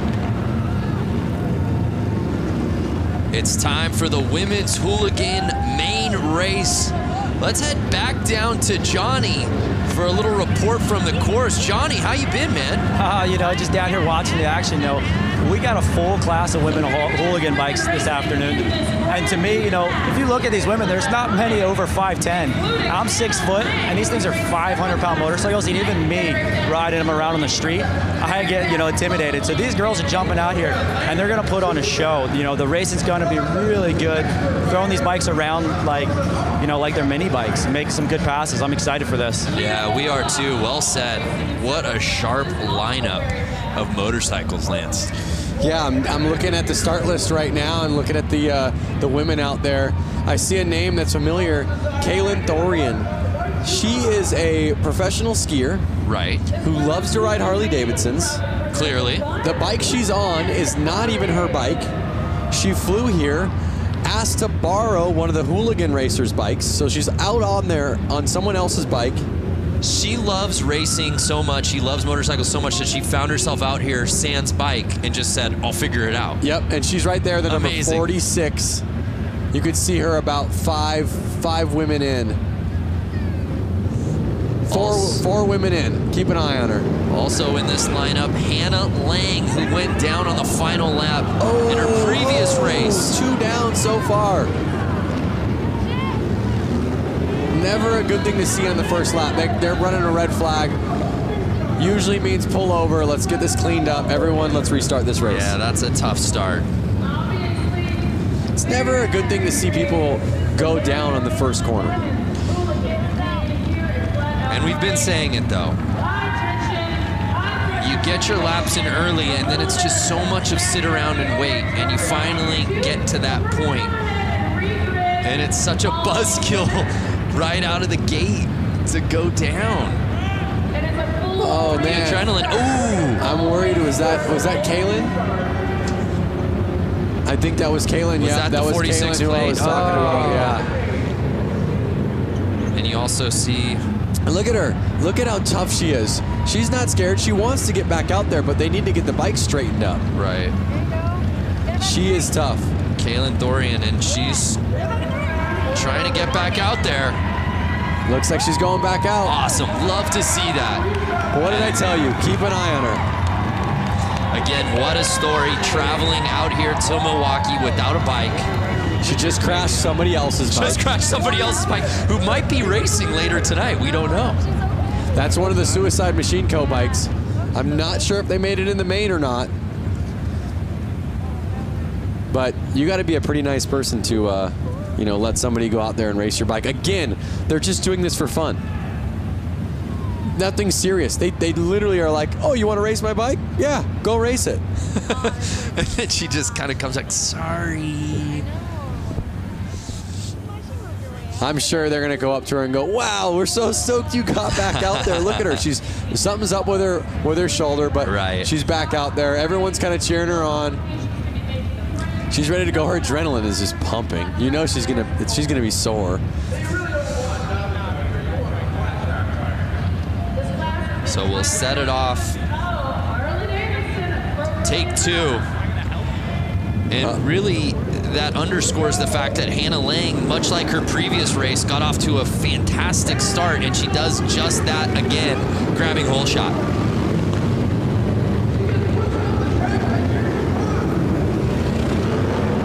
Hannah Lang looks to have qualified first, and now she's in the lead. We'll see if she can keep that fastest lap time in the front of the track. So she's holding on to the top spot, but she's on the outside. Oh! And she pushes off. That was Lassen. That was Lassen, who was right behind her. Kristen Lassen was pushing hard, but pushed a little too hard.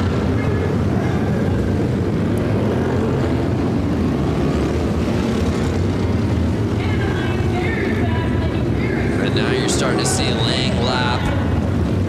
Orloff sitting behind her. But I don't know. It's still early, Lance. Who's going to catch Hannah Lang?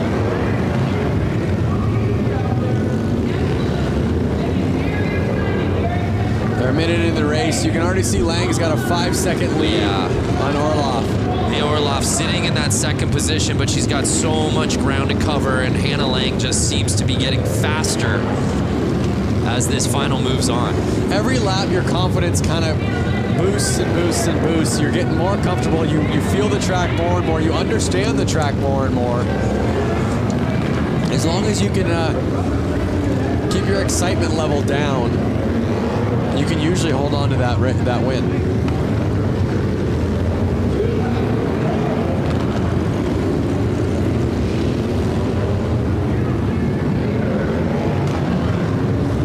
Two laps to go. Hannah Lang, can she go the distance and win this thing from start to finish? And she does just that, the unofficial results dropping.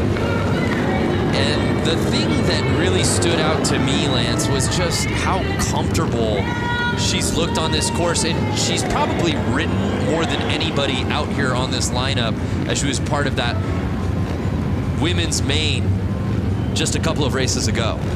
I actually believe I ran into Hannah Lang in the pits, and there was a couple other racers kind of pointing her out, saying, keep an eye on her. She's going to be the one with the win tonight. So I think the whole kind of pit knew it, the whole crew knew it, and she pulled it off. Well, Hannah looked so good in the women's main, but wasn't able to take the top spot. That changed here in the women's hooligan as she takes it. Again, got to give that street cred out to Kaylin for pulling back out there on the track after slamming down on that concrete. Yeah, so our results officially in the books here in women's hooligan. Hannah Lang fending off Leah Orloff and Mallory Lee to take the top spot. And of course, Kaylin Thorian just outside of that top 3 spot, settling for 4th. Let's head down to Diana, who's with Hannah. Standing next to the winner of not only this race here at Flat Out Friday, but at the 115th anniversary, she also won the Flat Out race. She's built this bike. Not only this, she dominates on the course. Hannah Lang, what makes you so superior to other women on the course? I guess I do come from a very good dirt track background, and I have a great team at Westman Harley that builds great bikes, and they helped me build this one for this year. Well, she's taking home another win. Guys, we're going to send it back up to you. Hannah Lang taking the win here tonight. Yeah, Diana reminding us of just how good she was at the 115th. Yep. Late last year. Confidence is key. So we turn our attention now to the next class. It's time for the amateur main.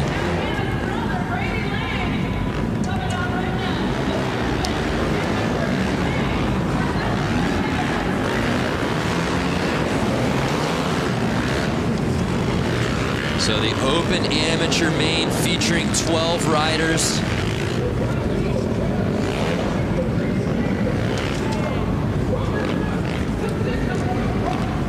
Headlined by some familiar names, including Matt Schmidt. I see number 90 of Brady Lang. I'm wondering if that's a relative. Oh yeah, of Hannah, possibly. A family of racers. Our boy Brewski, back in the mix. Ezra Brewski. I saw Cody Funk earlier racing. See him out there again.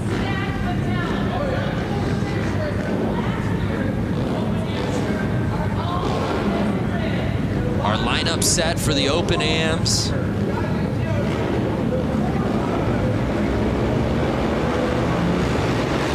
Chaz Maimon Jr. on the inside.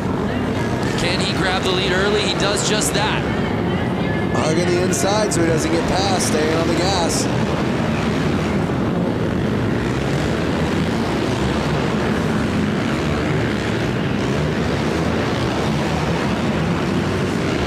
The nerves are up right now, 10 laps to go, and these guys are on the gas. They are wheel to wheel right now. Lang is on Chaz Maimon's heels. Can he catch him?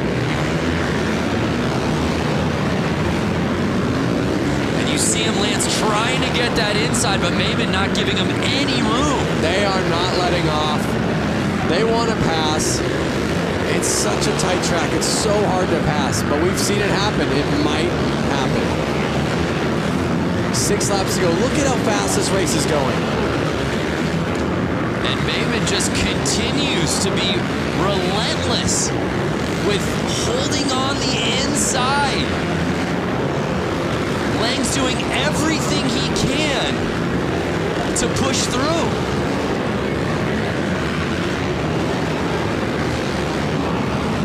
Now, when you're sitting in that second spot, as Lang is, you know the strategy. I've got to get to the inside. I got to get to the inside, and you're not getting it. At what point do you just figure out, I got to make this pass one way or another? Did he make the pass? Did he make the pass? Oh, man down, rider down. He's in the lead. He made the pass. Lang made the pass. You're right. Lang is on top. Must have happened without unofficial results, and he does it. Was that the final lap that he did it? I think those results are a little off. I believe Lang pulled it. Lang is on the 90 plate. Yep. And so he sure looks like he did. Lang wins the women's class. Lang wins the open amateur class. So what you're saying is when you register for these races, you should write last name Lang. What I'm saying is the Langs trained together.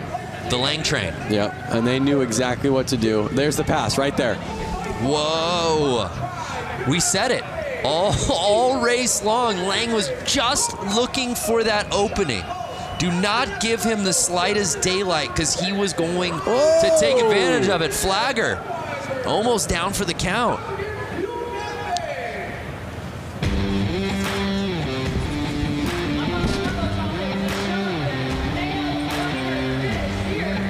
So it appeared that Brady Lang, when it mattered most, on the final lap was able to make his pass to the inside. Let's send it down to Diana. Here with Brady Lang, the winner of tonight's Flat Out Friday, but he also won at the 115th anniversary. Now here he won, making a clean pass on Myman. Walk us through what happened. Well, he was leading, I was working on him, and he screwed up and I took advantage of it. Taking advantage of it. And I know for those of you watching on Facebook Live right now, you can't hear the crowd, but you know what? That one got him good. Is there anyone that you would like to thank and also congratulate your sister, both of you guys winning here tonight? Yeah, I'd definitely like to thank Southeast Sales, West Bend Harley, Spectral Oils, Bell Helmets, Trier Distributing, Moose Racing, Promotion, and that's all I can think of for now. All right, congratulations. Another Lang on the podium. Brando Lance, back to you. Brady Lang is an absolute gamer. Diana, next time you ask the winner, I want to know like what they had for breakfast and lunch. Were they so nervous that they could barely eat, or did they load up? Yeah, what was the meal of choice today? Were you a guy? You obviously competed at the highest level at X Games, winning gold. How about nerves? How much did that play for you on race day and contest Nerves day? were huge, and I always tried to eat a super bland meal. I would eat rice, chicken, something that I knew wasn't going to mess my stomach up. I'm sorry, Lance. We'll have to continue this thought in just a second. I'm not quite sure what's happening here. In Milwaukee, hanging out, having a great time. I brought some of my guys with us. We're having a great time watching the riders in the back, watching the races, doing a great thing. We want to thank everybody for coming out tonight. Let you know we got a big show coming up at Turner Hall in September. We got a couple other big shows coming up. We hope to see you guys if you're in town. I want everyone tonight, have a drink, have a good time, get a little rowdy, get a little crazy. It's become rogue down here on the course. Diana, what's going on down there? You know what? I have a little bit of wrestling experience, and this to me looks like a showdown. Oh my goodness. You're so lucky, Brandon, that you're not down here because I feel like they would break you up into little pieces. Oh, wow. They would just chew you up. Tell me how you really feel. Jeez, oh no, they're not gonna, Diana, they're not gonna throw him on this table, are they? No, whoa! Thank you, Milwaukee! Lance, the man has a family, Lance. What did they put in their Wheaties this morning, guys? That's what I want to know. They just threw that man on a table and broke the table. Was that Vance or Lance? Hey now, hey that was now. Lance's alter ego, Vance. You know, that's got me thinking, Diana, Lance. Obviously, these wrestler takeover. What would be your wrestling name? Diana, what would, if you're wrestling, what would be your nickname? You know what? I honestly can't even answer that because I don't know. Why don't you give me a name, Brandon, right now? Give me a name. Diana. What rolls off the tongue with Diana? Dirty Diana. Okay, you said it. If you could say it, I could. That would be your walk-in music. Yes. Michael Jackson, Dirty Diana, right? I would even do the little hip thrust, you know, like little pop that he does. Woo! Ow! Lance is quiet. Look, you can't even get a word out. He's just. I was the one that went, ooh! Oh, okay, you mean Lancelot? Lancelot. That would be. And he would be like a knight theme, like sort of a middle-aged theme, Middle Ages. Exactly what I was just gonna say. He would come out to the Lancelot music, have a sword. Girls would love him. Diane, how's it going over there? Diane, is that you? Vance and Diane, the alter egos have come out. Oh my gosh. Hey, it's time for some racing. Who's ready for Boonie Man? Boonie, the best race of the night. Boonie Mains. Lance, you love this one. Talk to us about Boonie Main. Boonie Main, basically, they got to be on a pull start bike. It's got to have no suspension. I guess they probably get a rear brake on those things. It's kind of something that you would pull out of your shed with your lawnmower motor in it. It does sound like a lot of lawnmowers.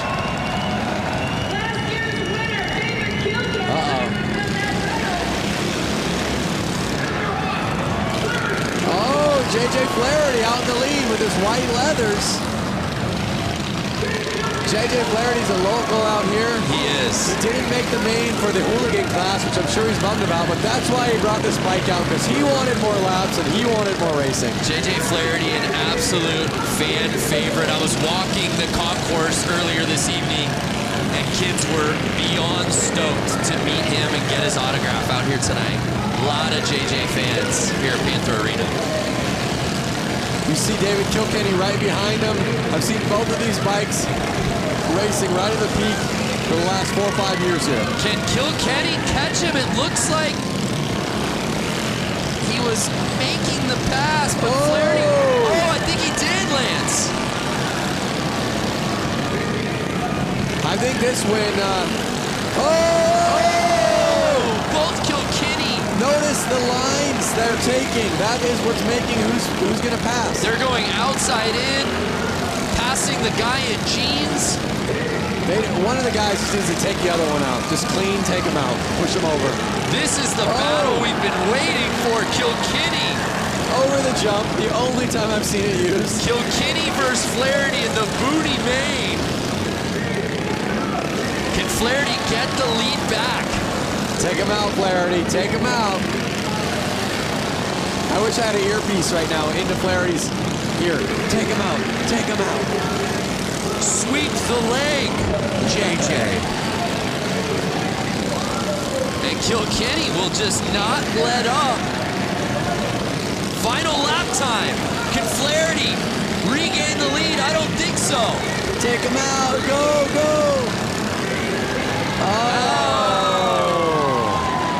And Kilkenny wheeling his way into first place. That was a fun one. And look at that. They're both hyped. Pumping each other up. It's all good fun and games. I mean, this race tonight, all these races is almost like no different than meeting your friend at the park for a Friday evening basketball game. It's more just about getting out there and having fun. That they did. Ooh, rubbing is racing. The Booney main. Be nice if we got a little Gucci main maybe playing in arena during that race. For the Booney main? For the Booney main. Killing me. You're killing me. How about Flaherty? Looked unstoppable in that thing. But it was David Kilkenny who grabbed that lead and wouldn't let go. David Kilkenny winning Booney main. Let's head down to Diana, who's with David. David Kilkenny dominating out here. David, you were working in and out with JJ Flaherty. Walk us through why you're so dominant over him. I don't know. I think we just ride together a lot, and I don't know. We both like to have fun on these silly little bikes. Well, why didn't you just punt him off in the corner? I don't know. I mean, I was just playing with JJ. We just kind of play back and forth, and whoever wins, wins. Well, congratulations. No stranger here to the podium. David Kilkenny taking the win here for the Booney bike. Whoever wins, wins. Isn't that the spirit of Flat Out Friday? I mean, that's the slogan right there. You're winning if you're out there. Whoever wins, wins. Shrug the shoulders. Exactly.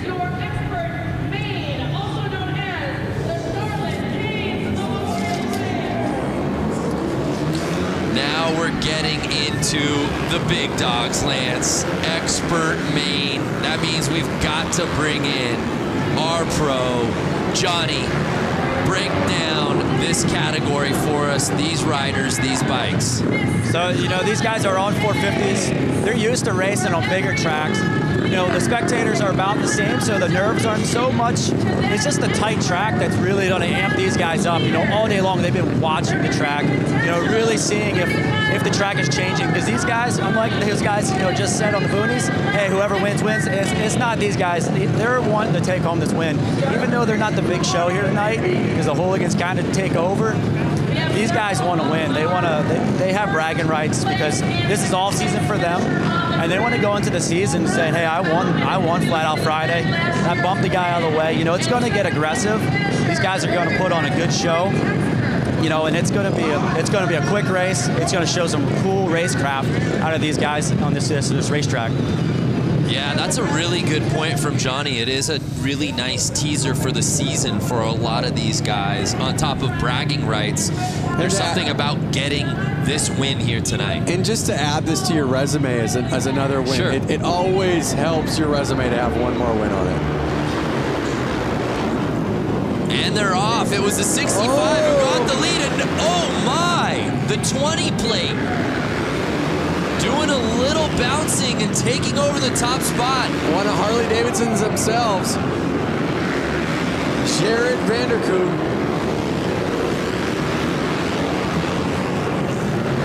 You see him. They're already getting into lap traffic. This is going to get gnarly. This is absolute mayhem here in the expert main. These bikes are never standing up at a 45 degree to the ground. They are actually at a 90 degree to the ground. They're at a 45 the whole time. I know you can't see it because there's not a camera. Lance literally pulled out a protractor out of his pocket and started putting the degrees to make sure he said it right. They are never getting they're staying at a 45 degree. They're never getting even to a 90 degree to the ground. So Vanderkoy in first place. Oh, a little tap. Like, get out of my way. As he's making the this. laps. Bronson Bowman behind him. Corey Texter sitting in third. And I don't know if Johnny's mic is open. Johnny, can you hear us down there? Hear you loud and clear, man. Yeah, talk to us so far. We're early in this race, man, but the level of racing. Loud for me. I can't hear you guys. Oh, man. I really want to hear from Johnny on what's happening right now. That's how loud it is down there. Yeah. They are on the gas. Oh, he's down. He's down. And Vanderkoy going down, our current leader, no! Which creates an opening for Bowman. 22 laps left, though. Still plenty of time. The longest race we've seen tonight, but this may go by the quickest because of how fast they are going.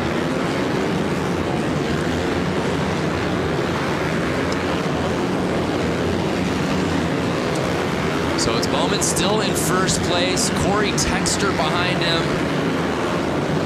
And you know who I don't see any side of, at least at the top, is the 69 plate, Sammy Halpert. Notice how fast these guys are changing positions right now.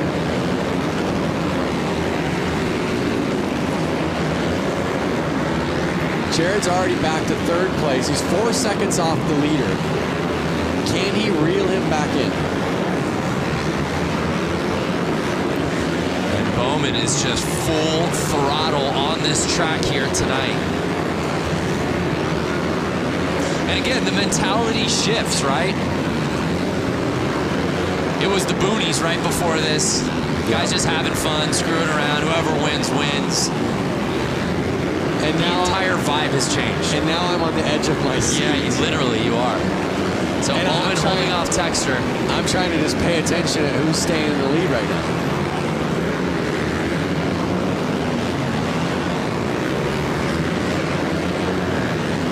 So Texter just over a second off. It's really a two-man race. Final 9 laps to go right now. Spotlight is staying on Bowman. But again, credit to Vanderkoy for getting all the way back in. Now he's sitting in third. 8 laps to go. 7 laps to go. You're right, though. In the blink of an eye, we went 25 down to 6 laps. Yep. That 1/16th track will do that to you.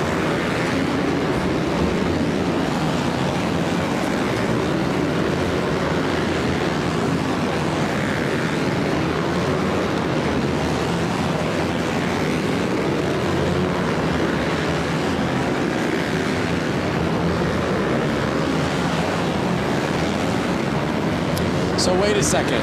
I just had a realization. 1/16th track, right? Yes, sir. So if they're riding 25 laps, they're riding right about a mile and a half. Crazy. In 4 minutes.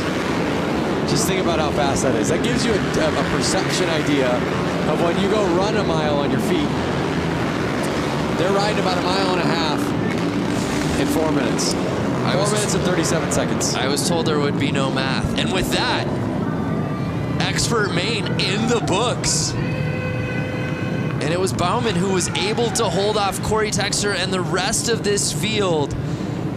And as Johnny said, bragging rights heading into the season. Johnny, can you hear us? Now let's calm down a little bit. Yeah, that was some man. Talk to intense us. racing there. Talk to us about what went down. Sorry, I lost it there. Now I can hear you again. Yeah, Johnny, just your analysis of that race. As you said, early season bragging rights on the line.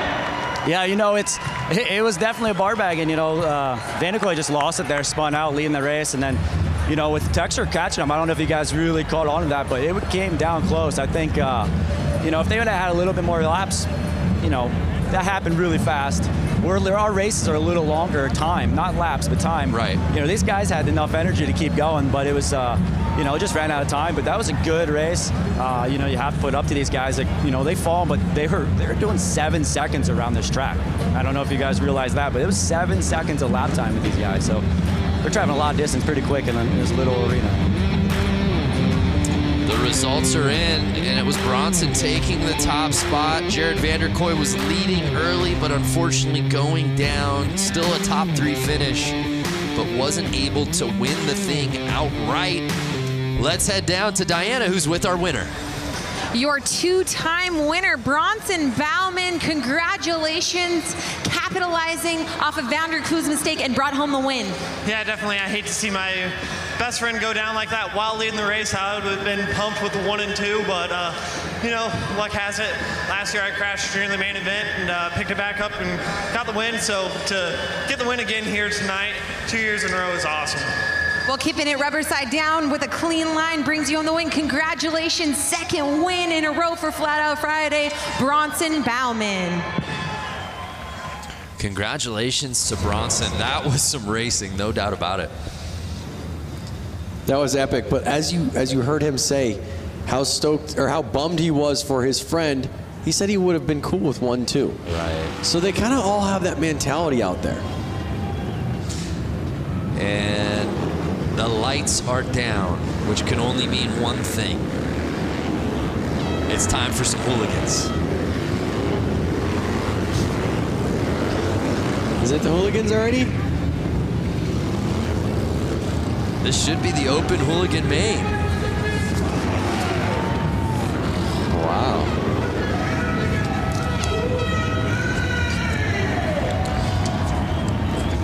The night is going by so fast. Crazy. I'm like, we're already to the hooligan main?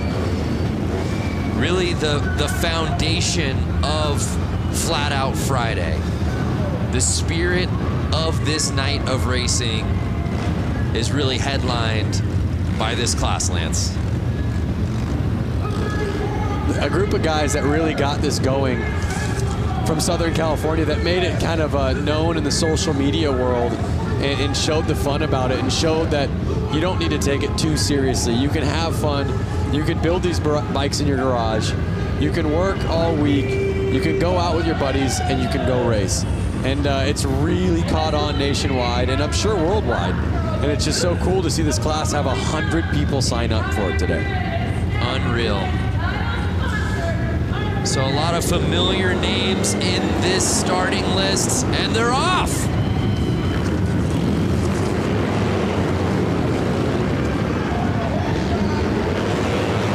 You see the 100 and Nick Mattia out in the lead right now, holding on. Can he hold it on for the next 11 laps? Heverly right behind Mattia, but right now, Nick is building a sizable lead.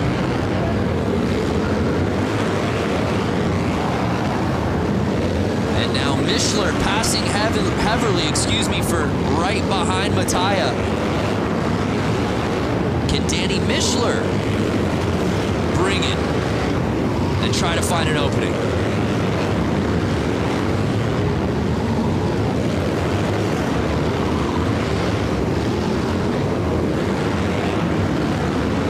Laps to go of over halfway through the race.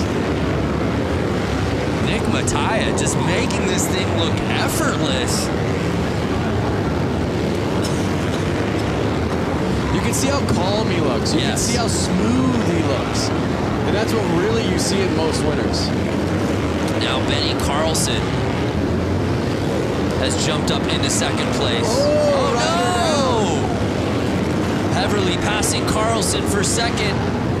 I don't know who's going to be able to touch Nick Mattia for that top spot. As he passes the checkered flag. Nick Mattia getting the whole shot and never looking back.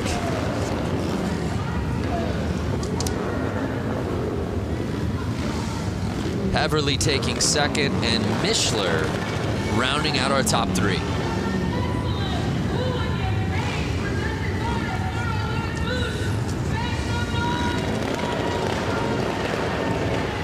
Look at that, rubbing his racing. Yeah, there's a great look on the inside.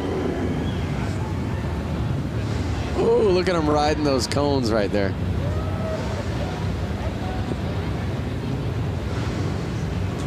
But Nick Mattia. Is this the crash? Look at that. Yeah. See what it is? The side of the motorcycle touches the ground, which lifts the rear wheel off the ground, losing all traction. Bike goes sliding. So Nick Mattia taking the win, heavily contested though. It was really a battle for second place between Carlson, Mishler, and eventually Heverly, who ends up taking that spot. But it was Nick Mattia winning the Hooligan Main. Let's head down to Diana, who's with Nick. Standing with the winner, Nick Mattia, congratulations, taking the whole shot and running a clean, solid race to the finish. Yeah, thanks to my dad and everybody that helps me so much. I got a rocket start and was able to get out front and just kind of put in some consistent laps. You were just telling me that you pretty much came here and reclaimed the Mattia name. I'm not going to say that there's a ton of weight on my shoulders, but I felt like I needed to do something after my brother's crash last year, riding Charlotte's bike with 2 laps to go. And I'm happy to bring home the win, especially for him. He just had knee constructive surgery, and he couldn't be here today, but this win is for him because I know he wants to be here. Well, a huge win. Congratulations to Nick Mattia and the entire Mattia family. Brando Lance, up to you.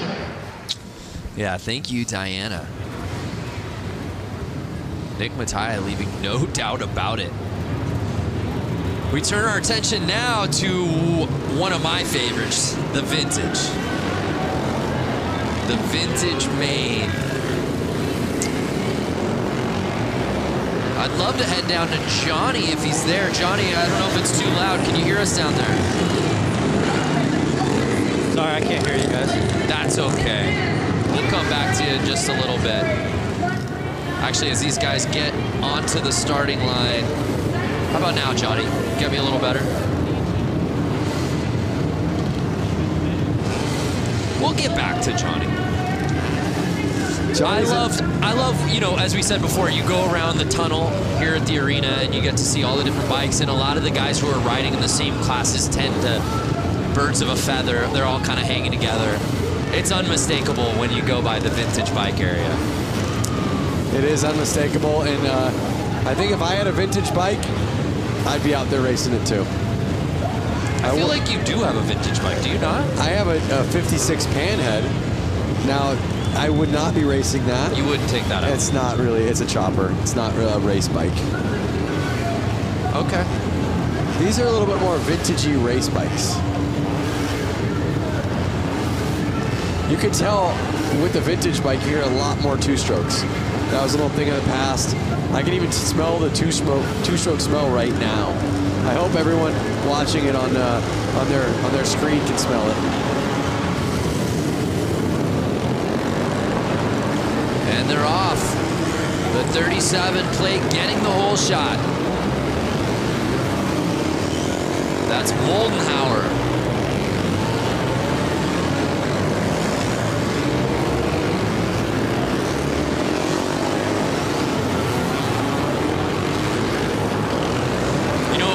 me, Lance, was watching this class out during the Harley-Davidson. Oh, look at that. Oh!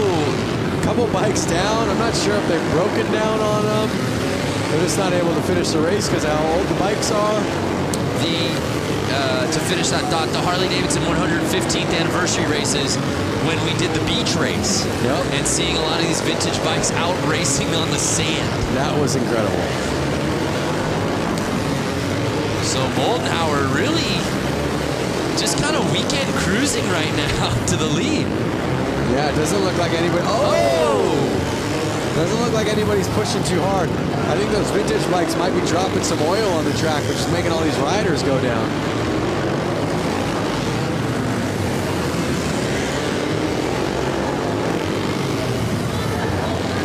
So 4 laps to go. Moldenhauer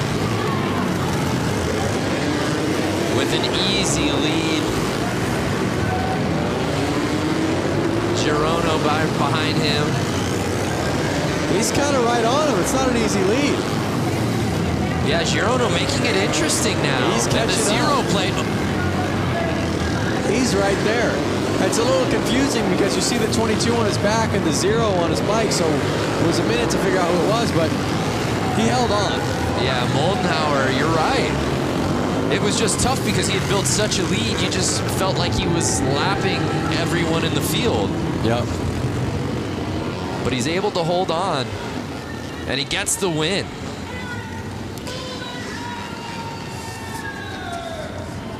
Next up's my favorite class. Name, Goofball. Yeah, I can't wait for that one. Same name that I call you. Yeah. Goofball. That'd be my wrestling name, I think. The Goofball. So congratulations to Moldenhauer, who grabbed that whole shot and then clinged to the lead. He said, "You shall not pass." And no one did. It's his race to win.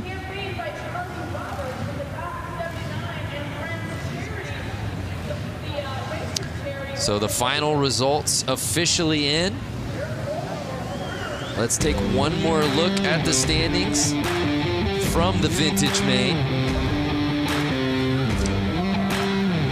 It was Eric Moldenhauer. Tony Girono, though, made it interesting. You look at those times, a lot closer than I guess I was giving Tony credit for throughout that race. But let's head down to Diana, who's with Eric. Standing with the winner, Eric Moldenhauer. Now, Eric and I were just talking in it. This is a pretty special moment for him because he came to Flat Out Friday about 6 years ago, the first ever Flat Out Friday, and it motivated you to come out here and race. Talk to us about it. Well, the first time I watched this, I was sitting right over there, and I thought, I can do that. So here I am.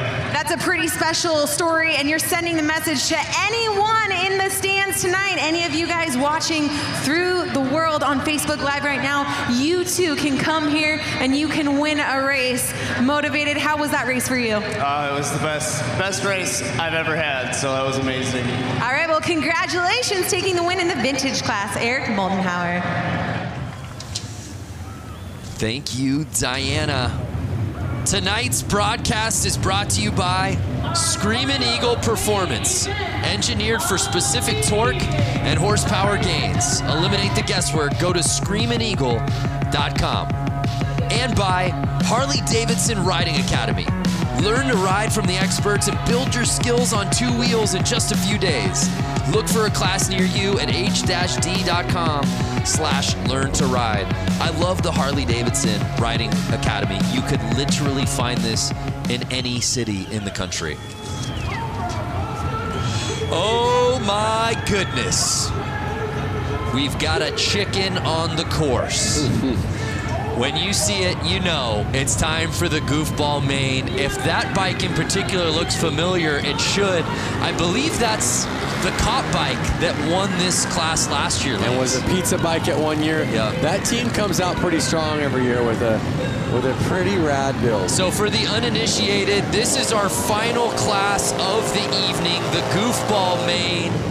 Costumes on the riders, bikes dressed accordingly. I believe I see a Devo member out there. What would you call that with the red cap on him? Yeah, that's Devo. What's Devo?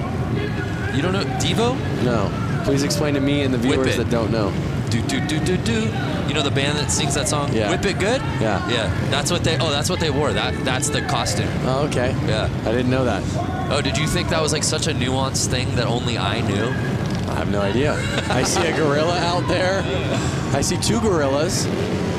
Okay, well, yeah, I see. Was that it looked like Animal from the Muppets. That guy's like in like a Elton John Vegas show, and then the farmer on the chicken. And how about the back line? I feel like I see an Abominable Snowman. And they're off. Whoa! Oh! And it's the boa. The Vegas boa. Yeah, baby. Zastro. Look at him popping wheelies every lap. He thinks he's got it. Well, he's got 14 laps to go, so he better keep it safe. Dude, I'm getting a very 70s Elton John look to Zastro, who's in our lead.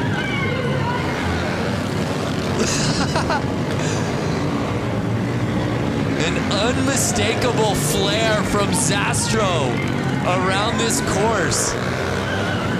Oh, the chicken! The chicken hit the ground. The farmer could not control his chicken. What's the 3-wheeler doing? Chicken's down. Elvis is running it. Who's going to catch the boas? As he's making his laps. Nine laps to go. I'm kind of hoping he makes somewhat of a mistake so somebody catches up to him. I just hope that he does win it so we can ask Diana during the winner's interview what exactly he's going for on this look. I want that lawnmower. Hey, Diana, can you hear us? I can hear you. I think what I am going to be asking him is just, was Elton his inspiration? I think he's going to say yes. But you know what? I really do have to give a shout out to the guy who's in the red jumpsuit, the number 77, John Dunbar. He actually works for Harley-Davidson, and he has this little boonie bike that he basically contrapted together. It almost looks like it has a sidecar. But guys, that's actually the engine. Oh, so no way! Both of his hand grips are his throttle, and I just got to give a shout out because he's one of my bosses at Harley-Davidson. So hey, pal, good job out there. Hey, pander when you can, Diana. No shame in the game. Oh, I did not realize that's actually not a sidecar, but the motor itself. That's amazing. I think he legit has 2 motors on it. 2 engines on it, I should say. Bike's off to the side. Everyone's being goofballs. And I saw 2 the laps checkered to go. hat. Did the checkered come out? The checkered came out. I don't know if there's confusion out on the course. I think they're just trying to get him off the track. Get you goofballs off the track. So Zastro. Uh-oh. Joe is freaking at Goodland. He's letting it go. The farmer. Hey, if you can't burn out in the goofball class, when can you, Lance? He's trying to shut his bike off. Stop, stop. And you see the police lights shining through the kit. What came first, the chicken or the hen? I think the chicken. And they're not getting off the track. No, they're not. Can you blame them? I want to see a wheelie for an entire lap. It can happen. It can happen. So that was awesome. Let's relive that first lap. Look at that save, though. And let's not forget, he being the farmer and the chicken, the farmer and the Dell, won this race last year as a police officer. But it was Zastro in what I believe to be 70s Elton John garb taking the win.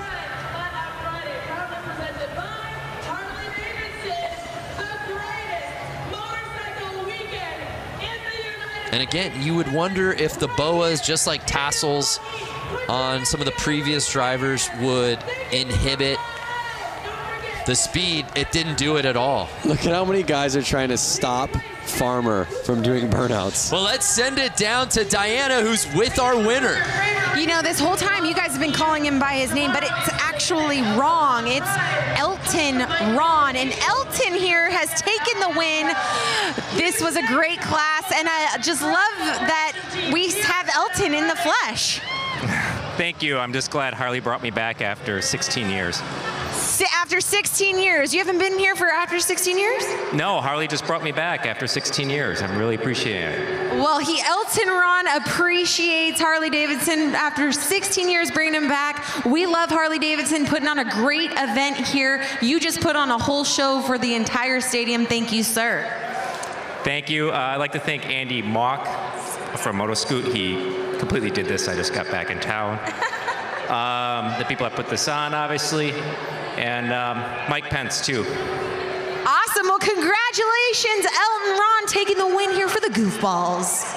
I love it because Ron Zastro got the whole shot, got the lead, and then immediately went wheels up and just wanted to have a good time through that first lap. I just wanted one note from Elton Ron. Just one hit. Just one Rocket Man. Yeah. Rocket Man. What a night out here at Flat Out Friday. I hope you fans watching at home, have you enjoyed it as much as Lance and I have. Let's do a little social recoup if we can. I'd love to see what people were saying that were watching. Ride with Peaks, 2:22 in the UK, and I'm hooked. This is amazing. Flat Out Friday. Please put my tweet on the Jumbotron. I love racing. That's all I ever wanted. Well, Cold Cucumber. I don't know if it got on the Tron, but you got on the screen on the big show, baby. It's madness here in Milwaukee. Yeah, yes it was. It smells like fast bike bulls in here. What a night of It's racing. been so much fun, Lance. Hey, let's head down to Johnny for his final thoughts on the night. Johnny, you made your broadcast debut. What'd you think of your first Flat Out Friday on the microphone? Wow, man, that was. I think that was the way to win tonight. The racing all night long was incredible. I don't even know what to call that. I don't know if it was a race or just it definitely fits the Flat Out Friday motto, And then this isn't even the end of the weekend, All these guys here tonight watching and hanging out, there's still bike shows and all this other stuff going on. So, man, for this event, come here to see the racing, let alone like having pros and the hooligans, having 100 hooligans splitting in between 3 classes. Now this event is just taking that racing to a whole different level in the wintertime when it's 10 degrees outside. This was an amazing event. Yeah, it didn't feel like 10 degrees inside. Thank you, Johnny. How about Diana Dahlgren, your final thoughts? What's your takeaway from Flat Out Friday 2019? You know what? Flat Out Friday 2019 was epic. And not only that, the whole week and the weekend continues after this. Lance and I, we got to do this amazing bike build-off. We went head-to-head for Brewtown Throwdown. And you guys, the fans, are going to be able to vote come Sunday. Social channels are going to be lit up with our 2 Harleys that we got to build here in Milwaukee this week. You guys are going to have to vote for Team Super Bob. No Vance, you're not going to win with Team Quicken, Sleazy, Easy, Cheesy. Okay, guys, great weekend, and of course, having a blast with you and Harley-Davidson. So grateful for everything they've put on through the entire week. Thank you, Diana. Look at that, a shot across the bow to you. Go quick and easy. Vote for the red bike, quick and easy. Let's win, baby. So Lance, Corey, it was an amazing night. So many different classes. What stood out to you here on Flat Out Friday? I mean, being a dad myself, what stood out to me was honestly seeing the kids on the bicycles and seeing the kids on the PW50s. And again, they got to race and ride on the same track some of the leading class pros are racing on tonight. What an evening. So much good stuff. Our thanks to our friends at Harley-Davidson. For Diana Dahlgren, Johnny Lewis, Lance Corey, I'm Brandon Graham saying thank you so much for watching Flat Out Friday here from Milwaukee, Wisconsin.